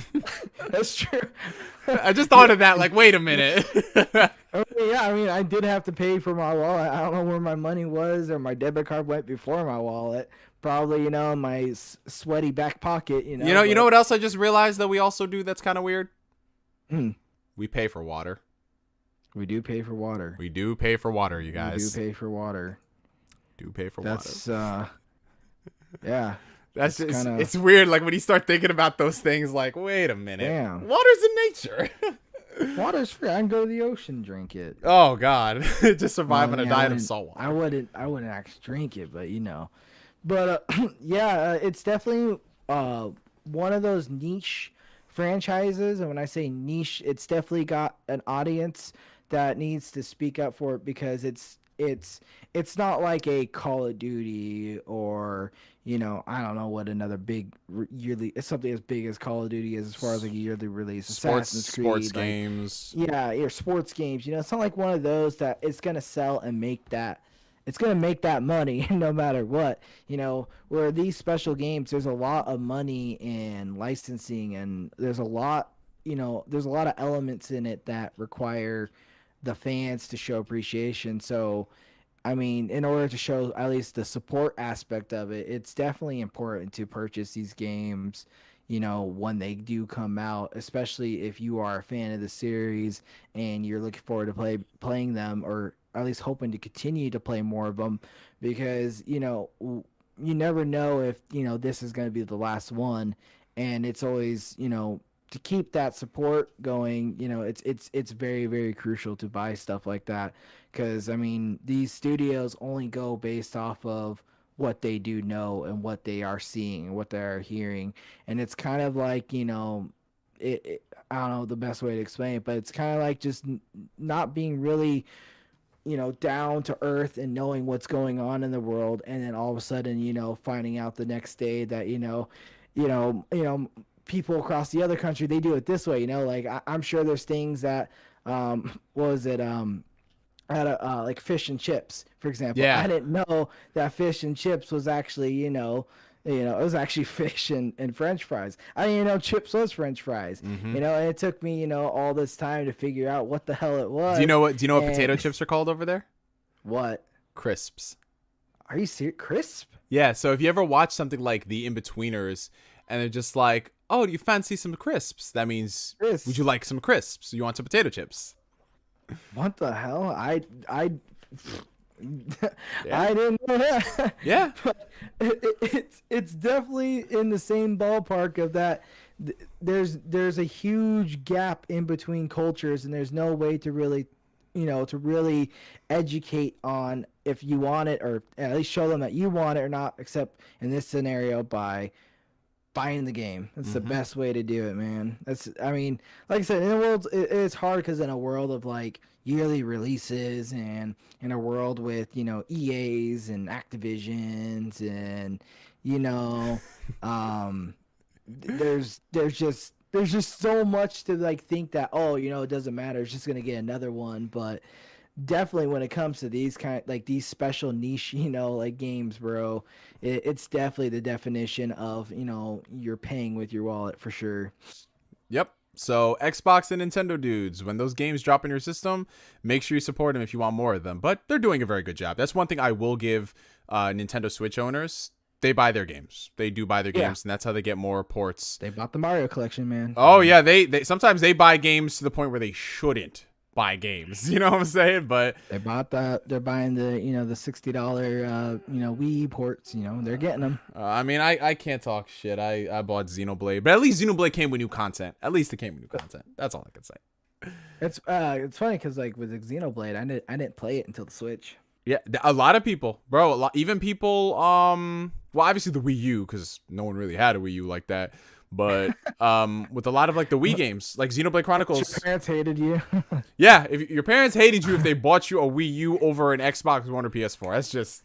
That's just what it is. This ain't up for debate. But now let's move into our final topic of the night, Gabe. And this one is going to be quite a spicy topic, quite a sweaty topic for you in particular. A lot of water. Yeah, you got to, man. So, Gabe, you have got to catch all of these lovely people up to speed at what has been going on over what seems like every other day. We hear some news from Activision Blizzard, the mass exodus of employees from senior level management to lower level employees who have a history and a pedigree with these series. There's a lot of stuff going on about how some Activision studios that were working on original games are now being delegated to support studios for more profitable franchises. Gabe, what is going on with Activision Blizzard? Explain it to me from a person who only plays games like, well, from Activision anyways, games like Call of Duty every now and then, and who's recently gotten into and enjoyed their remasters, like with the Crash trilogy, the Spyro trilogy, Tony Hawk Pro Skater 1 and 2. Like, I could have sworn that Activision was kind of learning from their ways. They put out some good collections. Of course, there's some BS here and there, like microtransactions or $10 next-gen upgrades, but it seemed like they were taking steps in the right direction and people were supporting it. Gabe, what's going on over there at Activision Blizzard, and what is happening to these franchises, and for our franchise that you love, one for you, trapped to the COD mines, straight to the dude, that's believable, dude. It's like the gulag. It's like the gulag, but you can never leave. That's what it is. That's what it is. So, Gabe, catch the lovely people up to speed on how this pertains to Activision franchises and one that you hold so near and dear to your heart. World of Warcraft. man. Go ahead, Oh, brother. The man. mic is yours. Oh man, all right. So, Activision has or owns, I should say, was a side parent company, Blizzard. Blizzard sold to Activision back in 2008 in the height of the World of Warcraft boom, which if you guys were around for the World of Warcraft boom, or maybe you were around and you guys just didn't pay attention or didn't care, or was it your cup of your tea? World of Warcraft boom was when the game had like 20 million plus subscribers across the world. They were TV commercials with all the famous actors, like Mr. T, Ozzy Osbourne, the Yeah. Night Elf Mohawk, the South Park World of Warcraft episode, there was the Warcraft Renaissance, I like to call it. They sold out to Blizzard to get more, or Blizzard sold out to Activision. I can't tell the two apart anymore now, but they sold out to Activision to move on up in the gaming world. They wanted to do more IPs. Blizzard wanted to release more unique IPs. While they've had a list of already banger games, their studio wasn't like on the size as any other, I don't know, major studio like EA would be, with all their partners and teams. Blizzard was just Blizzard. They had the guys working on World of Warcraft. World of Warcraft was priority. They did StarCraft, and so StarCraft, dude, StarCraft and Diablo 3. Like, if you guys go look up the development time on those games, it is insane. Like, I think StarCraft Wings of Liberty was almost, I think, in like the 11-year mark or something like that. That game had a long development time, but yeah, so Activision bought them, and they're supposed to be like this company, like, oh, we'll give you guys money, and then you guys can keep making games. So shortly after that, they started working on this game called Titan, and then Titan was supposed to be like this next revolutionary, high graphic MMO that eventually got canceled, and then the canceled assets of Titan ended up being made into Overwatch. Well, in recent years, World of Warcraft itself is kind of I would like to say it is a mirror. It is a mirror to see exactly what Activision is doing, and it is a mirror to kind of give a great example of what Activision solely is. And another best way to explain it is it's like watching your friend start to do copious amounts of methamphetamines over time. You are able to see this individual transform from NeoGameSpark to Neo Crack Smoke. It's the same, same thing. But, Neo Crack Smoke. Neo Crack Smoke. Neo Crack Spark. Neo Crack Spark. Neo Crack Spark. That's the spark up. Spark up. Literally, that's a new meaning to spark up, bro. That's a whole new meaning. Neo Crack Spark. Jesus. And NCS. NCS, man. It's like, what was that show? What was it? NCIS? There was that show that came out? Yeah, NCIS. NCIS, yeah. Neo Spark. It sparks like Neo Crack Smoke. Neo Crack Smoke. Just inject it in my veins. Inject it in your veins. But it's relatively easy to see Blizzard, its own company, completely separate from Activision up until 2008. It is easy to watch them transcend into what Activision is. And by what I mean by that is you're able to see, so before World of Warcraft is an online MMO game, it releases an expansion every couple years, and it has a monthly price tag to play it. It's got a monthly online subscription service, and for the most part, it delivers with that subscription service, and it's became one of the most successful, probably the most played MMO in existence as far as today's day goes. In recent times, it has devolved more and more and more into the realm of microtransactions. And it has gone to the point from where it was just, first they were like, oh, we're going to give you guys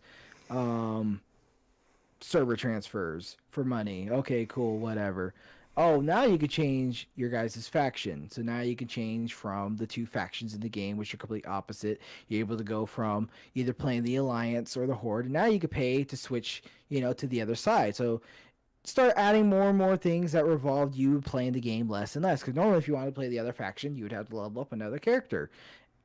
So more things are adding. Oh, now we're adding in. There's these animals in the game. Animals. I'm like speaking like I'm dumbing it down, but I'm really trying to make it simplified. You can get a thing called a mount in the game, which is an animal that you ride at certain levels. They usually cost money in game, and you have to learn the ability to ride said animal. So if you want tiger training, you gotta learn tiger training. If you want to ride a ram, you gotta learn ram training and etc. They started removing that, and they added in a mount store, which was real money. You got to buy a cash prized mount to use in the game. So they got rid of all the training was gone, and now we got these mounts you can now buy. And then they started including these great what was their countermeasures, but not very counter. Now they added in level boost. And level boost, you get to pay to skip the whole game to go to the very end of the game and play with all the other players. So as time has progressed, Blizzard has gone from 2008 to every year they've added some more and more and more and more microtransactions, more money, more things in the pot, all while you're paying your $15 subscription So here, fee, that's the thing that confuses me about this whole situation, Gabe, because as a person who, outside of the few, like I'd say like 200 hours that I put into Final Fantasy 14 on the PS4, I don't really delve into the MMO realm. I thought the whole point of MMOs having a monthly charge was to make sure that this type of economy does not exist. You'd go out there and you buy the expansions, of course, and with those expansions, depending on how much time you've taken away from the game, they might give you level boost, just to make it more fair. And in the case of, I think, 14, it got more like the new expansions are where it gets like really fun and all that stuff. So it gets you from like the base game with Realm Reborn, it gets you past like the patch stuff and everything. So for them to do monthly subscription prices, and on top of that, all this microtransaction, nickel and diming, like I'm honestly, that just seems like the Activision thing to do. My lord. 100%. That's if you download the Battle.net client, and if you, let's say you play Warzone on PC or whatever, if you went to the shop and clicked on like World of Warcraft, it is astounding how much stuff is on there that you can buy. Now, do I really care if someone's spending $25 to buy a mount? Not really, because they changed the system so many times that the time you put in doesn't really matter. Do I really care if someone buys a $10 pet? No. Do I care if someone buys a cosmetic item? No. But it's being forcefully down our throats more and more and more and more. Well, in the last 3 years, there's been a large amount of talent leaving Blizzard. And when I say large amount of talent, I'm talking VPs, I'm talking lead game designers, I'm talking people who've been with the company for 19 plus years are just starting to leave the company all of a sudden. People who have worked on within the company on multiple titles, from World of Warcraft to Overwatch to StarCraft, Diablo, like lead art designers, lead game designers, like you name it, like across the board, just more and more and more. There's just this mass, exodus going on. I mean, even today, someone else just left again. One of the designers for Hearthstone and Diablo just left the game today too. So a lot of these top-notch people are starting to just abandon the company. And the main reason why is, as far as the tinfoil hat theories are going, is that a lot of people are assuming that Activision is doing a global takeover. While they were once two separate companies, they've slowly done more and more of Activision's demands. Now, I can't tell you what necessarily is said in the agreements when they merge together. I can't tell you what was promised, or he said, she said. I don't know any legality of any of it, but I could tell you this much, that within the last year, from August of 2020 to now, there has been more talent that has left the company than there has been at the whole history of Blizzard in the last 25 plus years. Does that mean something crazy is going on? I'm not saying there is, but I mean, when you have a mass amount of talent leave in such a short period of time and your turnover is so high compared to the last, Blizzard's been around since the 90s and most of these guys are OGs and they're now leaving. I don't know, man. Seems kind of fishy to me.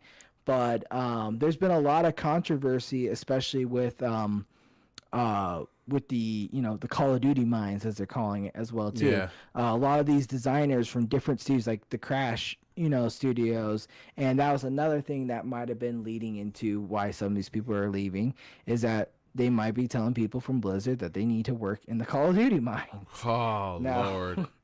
now not to not to say it's not happening, but I have a feeling that's what's going on here is that a lot of these people are being forced to work on the next Call of Duty. Another example is World of Warcraft decided to make what was called World of Warcraft Classic. And for people who don't know what World of Warcraft currently is, or the whole infrastructure of the game, as Neo spoke earlier, there's expansion. World of Warcraft has had a lot of expansions the game's been out since 2004. So there's been a lot of expansions from now till the current base of the game. The game's had a lot of graphic updates, engine updates. There's been a lot of changes to the game from gameplay to everything else.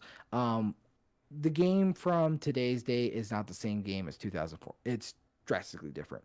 They decided to release a carbon copy clone, re-engineered from the original coding of the 2004 version of World of Warcraft and make it a separate server called World of Warcraft Classic.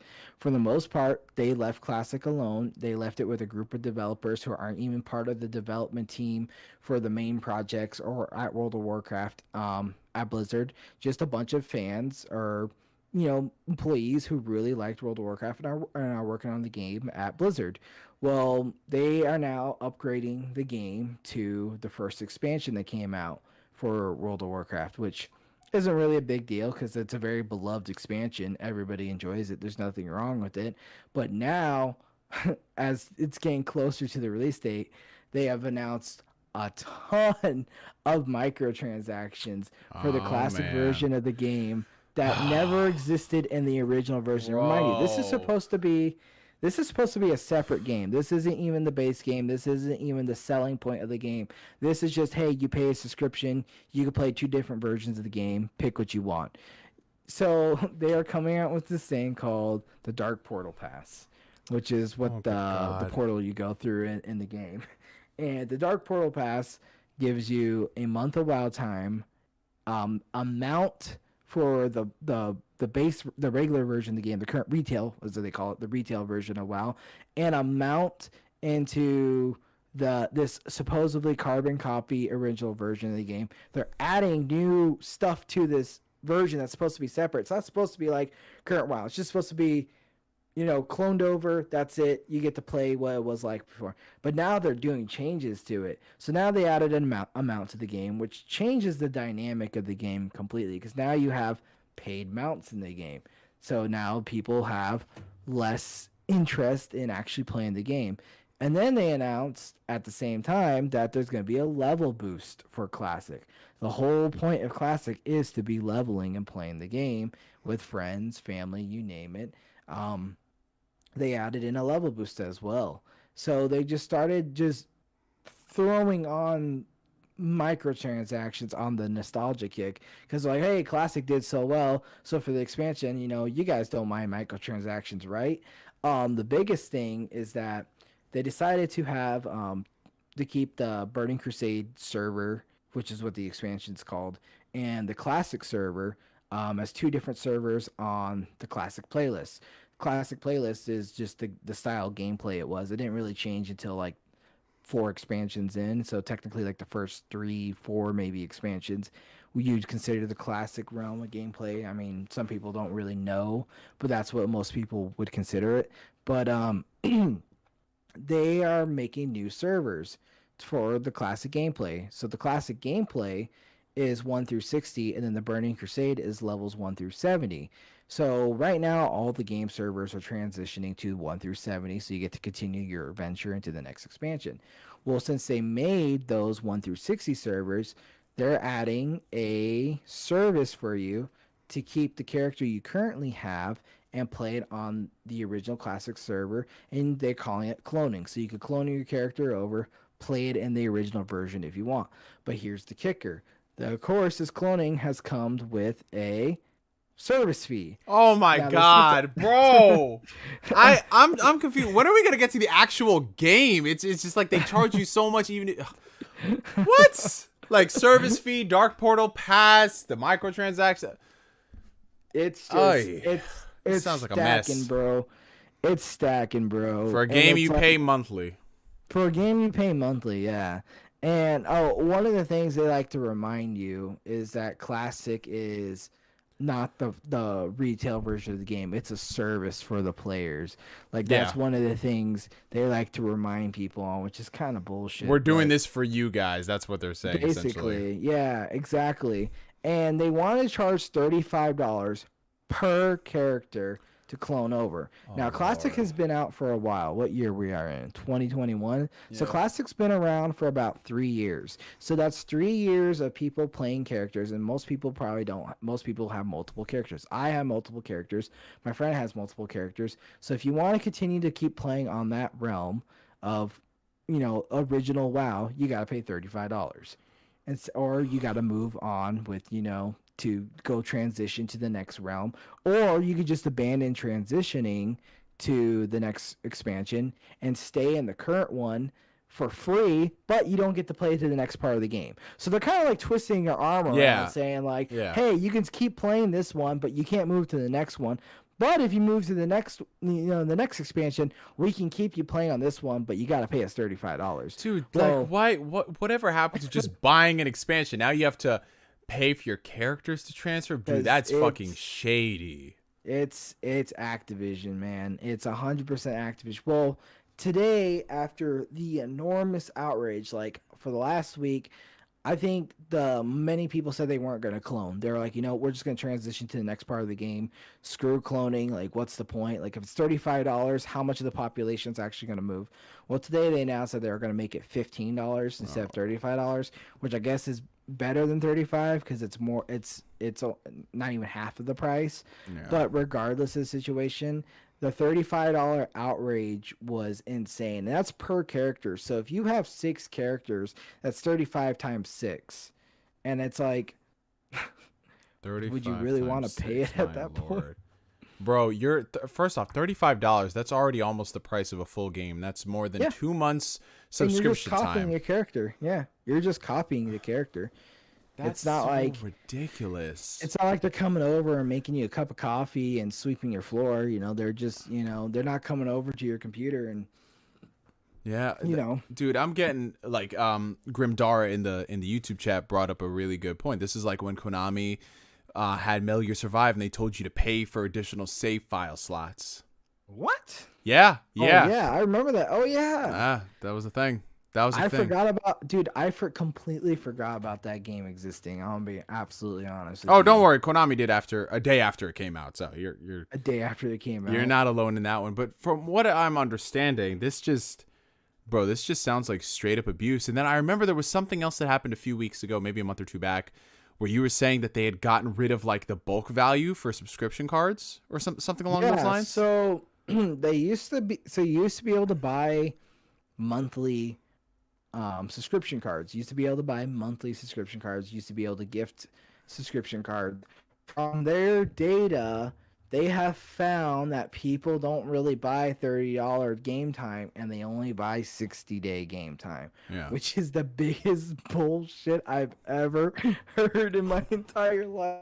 That's like Xbox saying, hey, people don't buy monthly game time. They only buy the 3-month card. We're going to discontinue the monthly card and only do 3 months because you guys don't buy monthly. The data here shows you guys don't do monthly. They decided that you're only going to be able to do 60 and above. If you have an active subscription though, you can do 15 a month. You can buy monthly, but the problem is that a lot of people don't necessarily either use their credit cards or don't necessarily use their debit cards. Some people who can't. Or some people just Um, don't. They just don't trust. Like I know some people who, exactly. like to this day, they do not put any of their credit cards on Yeah. any of the platforms, whether it's PlayStation, Steam, Xbox.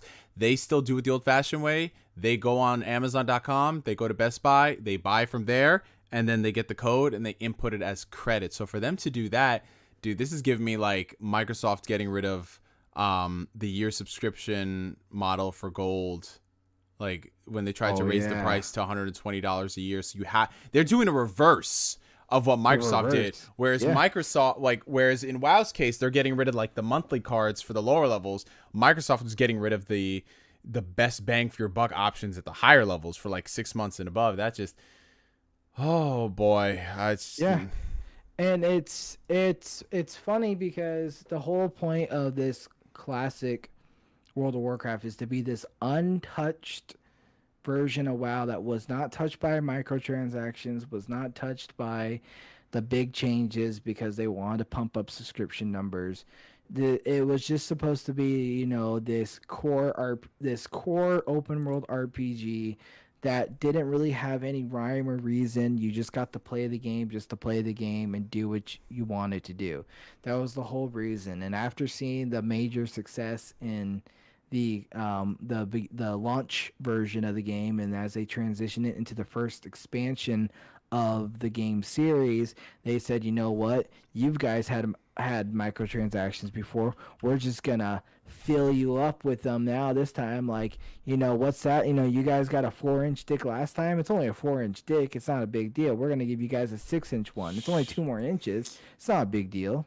That's just, man. It's exactly how it is. And with everybody leaving, you can definitely tell.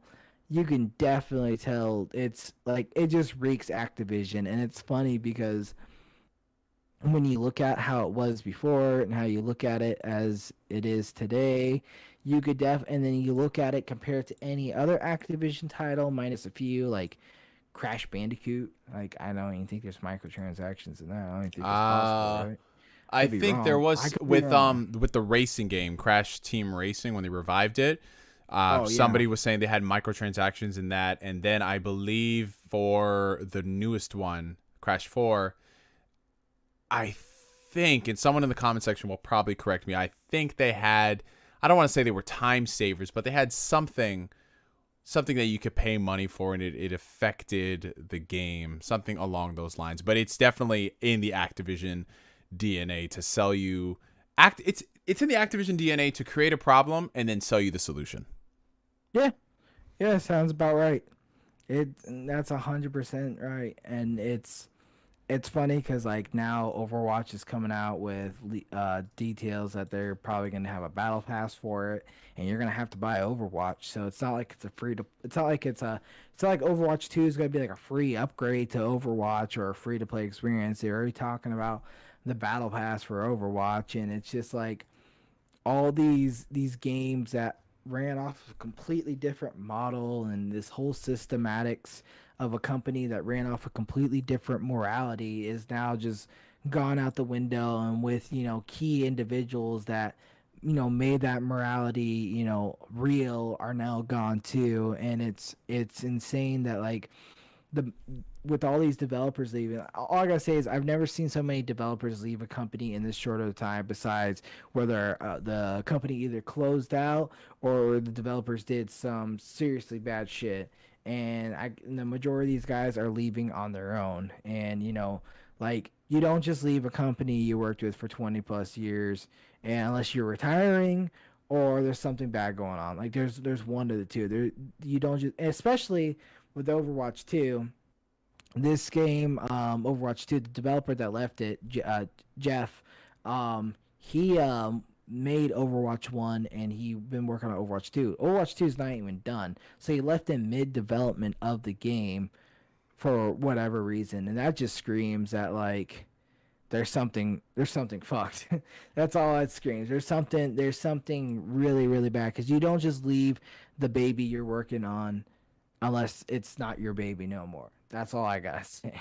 Yeah, it definitely seems like there is something brewing, and unfortunately, I don't think we're going to hear anything about it, considering probably contracts that they sign where they can't say anything to the public for X amount of years, unless we have somebody who just will come out and say, you know what, fuck it, I'm going to go ahead and talk about it. But yeah, it just does not look like it bodes well for the World of Warcraft fans, and that's what sucks, because World of Warcraft is a game that is an institution like so many others, and people, like in your case, you've been playing it for so many years, and now you can't even really, you can enjoy it, but it's always with an asterisk at the end of it. Like, I'm enjoying it, but and I would say it's much bigger than that, because I mean, even look at the Blizzard app, there's more and more Activision games are being added. Activision's got its own tab now, and now I'm wondering, how much longer is it until it just says Activision? You're kicking out the talent and the people who are the face of the company, and you're replacing them with, which I'm assuming is people from the other side of the coin. How much longer until it's just, hey, Blizzard's gone, it's just Activision. I wouldn't be too surprised about that, man. And I would say hoping for the best, but it is Activision, and things rarely get good, if ever, in that situation. If ever. Alrighty, well, those were all the topics that we wanted to tackle for this week, ladies and gentlemen. It was a pretty sparse week, but we made the most out of it, which is what we aim to do here on the Sweaty Cast. Even if we don't have a lot of stuff to talk about, we will find a lot of stuff to talk about. So we're going to wrap up tonight's show with a little bit of a recommendation. Gabe, if you could recommend one game to somebody to play, it could be any type of game, whether it was like a game from your childhood, something you're playing recently, or something that is on the horizon, maybe like a remaster or remake. What game do you think somebody should check out and play, whether they're going into it blind or they've heard something about it? What would you say? Ooh, that's a good one. Yes, sir. I will have to say, because I've kind of been on the kick for it. If you like, especially if you're into anime, I highly suggest that you guys go out and try Asura's Wrath. That game, Backdoor Sluts 9, that one. There you go, Backdoor Sluts 9. That's my favorite. That's my favorite movie right there. The game's better. What do you mean? I didn't even know they made a game based off Backdoor Sluts 9. It's the game based off the movie. You remember when they used to do those? Well, the game based off the movie, based off the game, though. I remember that one. Ratchet and Clank. Yeah, that was that Ratchet. I was gonna say that was Ratchet and Clank. Hell yeah. But yeah, no, I recommend Asura's Wrath, man. I think it's it's not the most innovative game. It's not the most like crazy game out there, but the music, the voice acting, the story is great. I mean, the only L is they sold you the ending as a DLC. Yeah, and to this day, they still haven't like made that shit free. You still have to buy it, unfortunately. No, they're still ramming you on. Didn't they? I mean, I'm not too educated on the topic, but for Mass Effect 3, didn't they do that with Mass Effect 3, or they just added it in? So they patched in the ending, if I remember correctly. Yeah, they patched it in. They didn't charge you for it. Okay. But they did do some messed up things with Mass Effect 3. They had day one DLC with characters, and you could only get it if you like pre-ordered the game, which was kind of messed up. Okay, yeah, that's what I thought. Yeah, no, that's what I recommend, and I think it's on sale right now. Oh, look at that. And so since we're sticking with the picks of backwards compatibility on Xbox, might as well just throw one into the list as well. The game that I would recommend you guys check out, Gabe actually mentioned it earlier on, is Lost Odyssey. Yes, Lost Odyssey. This was one of the few JRPGs that was pushed heavily on Xbox. There was a period in time, basically the first 2 years of the generation, well, 3 years considering the 360 came out in 2005, where Xbox was kind of like JRPG heaven. They made a lot of deals in Japan to get a lot of games on there, like Eternal Sonata. Of course, Tales of Vesperia was one of the biggest ones. And for the longest time, that was stuck on Xbox 360 until they remastered it like 11 years later. But one game that to this day has yet to be remastered is Lost Odyssey. And that's a JRPG that, you know, at the time, it got praise. People definitely talked about it back then, but I think the fact that it was just the wrong audience at the wrong time, it never really got the praise that it deserved. And I had a lot of fun with that game when I played it, and now I have it on the Series X, and just seeing it again, it's got some enhancements. It looks really beautiful. That's definitely an RPG I think a lot of people would enjoy. And yeah, that's my recommendation for Game of the Week for y'all to check out. And it's time once again for us to love you and leave you, all you fine ladies and gentlemen. Thank you guys so much for tuning in for the comeback episode of the Sweaty Cast. We're going to try to get this back on the bi-weekly consistent basis, because as you guys can see here, we had a lot of fun. I mean, we always have a lot of fun. Gabe and I, like, just random shit in the morning. He would text me some crazy shit, and I'm like, this dude wild. Like, I could just be waking up, because, you know, Gabe works early in the morning. I would just be waking up, and I just get a text from this man talking about some wild stuff. It was just like, yo, I just saw this fine-ass gilf at the store today I think you'd really like. Should I get her number? I'm like, Gabe. Crazy shit like that. But appreciate y'all tuning in. Thank you guys so much for all the super chats. Thank you so much for the likes. If you're enjoying the stream and you haven't liked the stream by now, make sure you hit that like button. And Gabe, where can all these lovely people find you in all your spicy yet sweaty takes? Yeah, you can find me on Twitter. Basically, I'm mostly a twit head now, but twitter.com/ShutupGabe, double E's at the end. Yes, sir. Yes, sir. And you guys, y'all already know where to find me. Let Gabe vibe. Yeah, let Gabe vibe. That's going to be the new hashtag. Let Gabe vibe. That just reminds me. So go ahead. Before we're all gone here. So this is a major L right here. Someone said peace out. Oh, that's gonna stick now. See, what is this? This is the roast Neo session. Man, we can't be doing this. Black people, we come too far for this shit. There's some black people saying that too. But anyways, crack smoke. Neo crack smoke. Jesus Christ. Biggest L I've taken besides a couple others. There's a lot of those. But outside the Microsoft family, when we were talking about anime, I just resonated with me. So I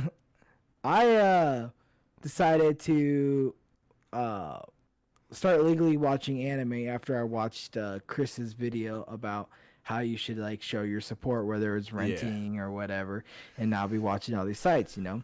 And me being me, I was watching Naruto on these sites, right?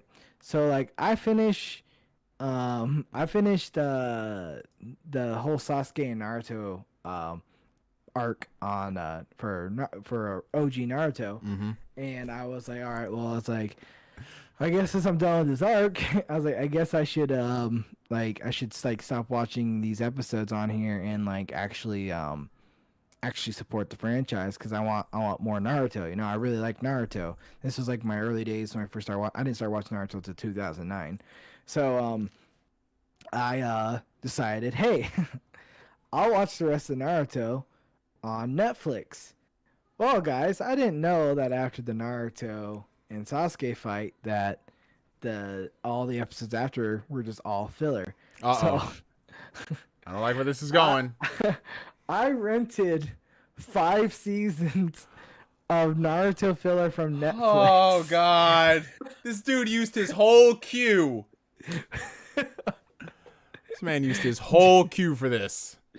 Dude, I was like waiting for like a crucial episode to happen.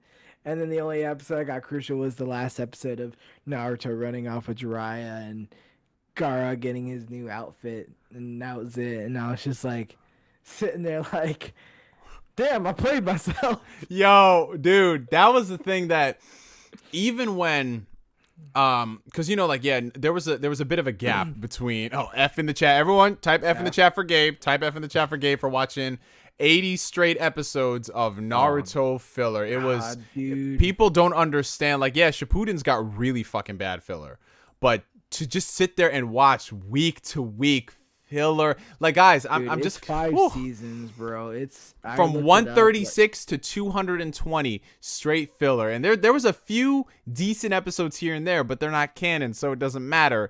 And man, it's rough. Like I'm sure you got tired of who are all these random characters showing up that are only there for 2 episodes. Dude, I remember getting so frustrated because like some of these villains weren't even like villains.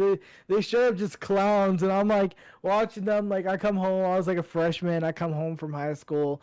I check the mail. There's a disc in the mail. I go pop it in. I'm like, how is Naruto in the squad getting trumped by this man? Like this man getting his whole powers from some sort of like wizardry jewel, and he's able to conjure a cup of water in his hand and throw it in Naruto's face, and Naruto can't breathe now because he got water in his face. Just wipe the fucking water off your face, dumbass. And then make a whole like 3 episodes about it. Oh my god! I figured out. We gotta destroy the gem that's making the cup of water. And I'm just like, y'all just fought Sasuke and got a hole blown through your chest. Like, what's going on here? What's happening here? Shit made no sense. There's one they thought it was Ghost, but it was just like really good stage production. Oh yeah, I remember that episode. Yeah. Just like, what the fuck am I watching? I'm like, what is this show? What is this show about now? What is going on? I'm like, when does the show start getting good now? When does the show actually become entertaining now? Dude, it got so fucking... Like, at that point, I think it was literally... I shit you not. Here's the pitch meeting for that. It was just like, all right, for the 68th episode straight of Naruto filler, Naruto, Sasuke... which one of the Genin haven't we used yet? Fuck it, let's just take the dog with us. Naruto, Sasuke, and Pakun are going here, dude. And they're gonna do this thing, and something happens with this enemy. And the worst part about it is what this is what pissed me off and what made me stop watching the filler episodes. When they tried to do some slick shit, and then all the Naruto fans will know what I'm fucking talking about, where they tried to allude to canon material, like this person has a lead to Sasuke and Orochimaru. Come to find out, it was some fucking bullshit. Fucking bullshit. And literally, it just shows a 2-second scene of Sasuke at Orochimaru's place. And they're like, oh, there's been like, blah, blah, blah. Your friend is making a lot of noise. And Sasuke is like, I don't have any friends. Or he just smirked. And that's the end of the fucking episode. Next episode, it's they're watching whales swim. I was like, what the fuck is this? Dude, that's hilarious because I was exactly thinking that, bro. I remember that. They're like, we got this lead. We know where Orochimaru's hideout is. And they go there, and it's like some like tweaker smoking crack in a cave, like trying to do hand signs. And he's like, what do you guys want? What's Sasuke? I don't know, Sasuke. Give me light bulbs to smoke meth out of. Yep, like, that's Naruto filler. We thought it was Orochimaru, but it really was just a skinny, pale crackhead that looked like him. My bad. I fucked up. I'm a shitty rank ninja. What do I know? Bamboozled yet again. And I was just like this. I was like, literally, it went from Naruto to Scooby-Doo Mystery Gang. Like that's what it turned into. Bro, it was like, well, team, what task are we going out today to do to epically fail at, and then we magically beat it because we suddenly forgot our ninja training. Yep. These guys we fought are all of a sudden way better than the last 7 people we took on. Like, some of these guys didn't even deserve to be villains. Straight clowns. Straight clowns. Straight ridiculous shit, bro. I cannot believe I watched 5 seasons of that. And I cannot believe I rented 5 seasons of that. 5 disc box set seasons. And there was like 4 discs per box set, guys. Yep. And like I could only get 3 a week. So like I had to finish them I had to binge them all on a weekend. I had to send them out by Monday. Hope to get it by Friday. Sometimes they fuck up and send me the wrong disc, and I get like some like movie that I didn't even get. So I got disc 2 and 3, but I didn't get disc 1. Like, bro, it was like here, for example, I just pulled out the final box set of Naruto filler. That's box set 14. Oh no! Right? And let's just go over some of these fucking episode titles and just this fuckery, right? All right, episode 178. Encounter the boy with a star's name, the remembered lullaby. I remember that one. Hidden jutsu, the price of the ninja art, Kujaku. Hoshikage. Oh, where they had that fake ass star Hokage or some shit. I was like, what the fuck? Yo. Yeah. And they cracked the star, and they was like, oh, he really wasn't it. Bro, this is just reunion. The remaining time. The stars' radiance. Kiba's long day. A legend from the hidden leaf. The Onba. That sounds like a porno title. Kiba's long day. Yep. Laughing Shino. That sounds like a Martin Scorsese movie. What the fuck? Open for business. The Leaf moving service. Mystery of the targeted merchants. A limitless supply of ninja tools. The Byakugan sees the blind spot. That's just a fucking vague ass term to throw around about the Byakugan. Like, it does what it does. Yeah. Forecast: cloudy with a chance of sun. Oh, this isn't the last box set. There was 2 more other box sets of fuckery after this. Oh my god. But yeah, that just goes to show you guys what Naruto fans went through in the mid 2000s, man. Dude, I just had a fucking PTSD, man, thinking of that. Like, yep. I don't even know how we got to that. How did we even get to that? I don't know. We're a Microsoft family, apparently. We're a Microsoft family. We watch filler Naruto episodes. I just wanted to appease Neo and be like, Neo, I'm doing. Oh, that's how you're supporting the industry. You're supporting the industry with some bullshit, and now you're traumatized. I'm supporting the industry, Neo. Look at me, Neo. I'm supporting. Bro, oh my god. Alright, I'll say this much. It is morally acceptable to pirate Naruto filler. I will say that. I will say that. Acceptable. Because you said morally acceptable. Because I'll be honest, I only bought the last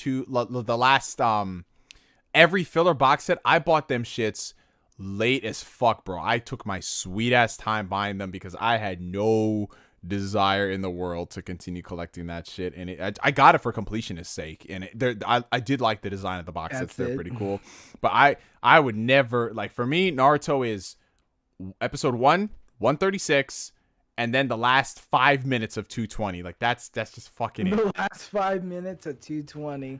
That's fucking hilarious. Call it a special, like, final episode where the episode, instead of being 26 minutes long, it's 31 minutes long. That's why, for that final shit, like, bro, oh my god. You're not wrong. Like, I'm still baffled. And so after that, I told myself, I was like, I'm going back to fucking watching illegal anime again. Yeah. Yo, watching Naruto filler got this man to... Dude, after that, I was like, every time I had to, like, I felt like I had to apologize to you, like, mentally. I'm like, I'm sorry, NeoGameSpark. I just really want to watch it. I know I'm not supporting it. I'll buy a t-shirt or a cup or I'd something. I'd rather you buy Naruto condoms than support the filler shit, bro. Anything. I promise, Neo, I'm supporting the franchise. Look, I'm going on eBay and using my money to buy. It sounds like you were having a civil war with yourself. Bro, sometimes it felt like it, because then I'd be like, oh, look, there's another episode of NeoGameSpark, and he's like talking about how anime's expensive here again. Right. I'm like, oh god, I'm sorry, Neo. Speaking of the sweaty cast, this is gonna be mad gross for anyone watching. But considering it's very hot over here, and I was sweating, we've been doing this for 2.5 hours. My armpits have started sweating because of the shirt. Dude, yeah. That's the fucking sweaty cast right there. We do this shit in like. Drip. This is the definitive drip right here. That's some good quality entertainment. But yeah, y'all, that's your drip for the evening. Thank you guys so much for tuning in for another episode, and we will catch y'all on the next one. And until then, signing out. Who the fuck's car is honking in the background? Well, damn, hey, someone's gonna be sweaty right now if their car is getting broken into. That's all I'm gonna say. That's all I'm gonna say. But signing off for now for both me and the homie Gabe. We'll catch you guys later. Stay sweaty. Peace.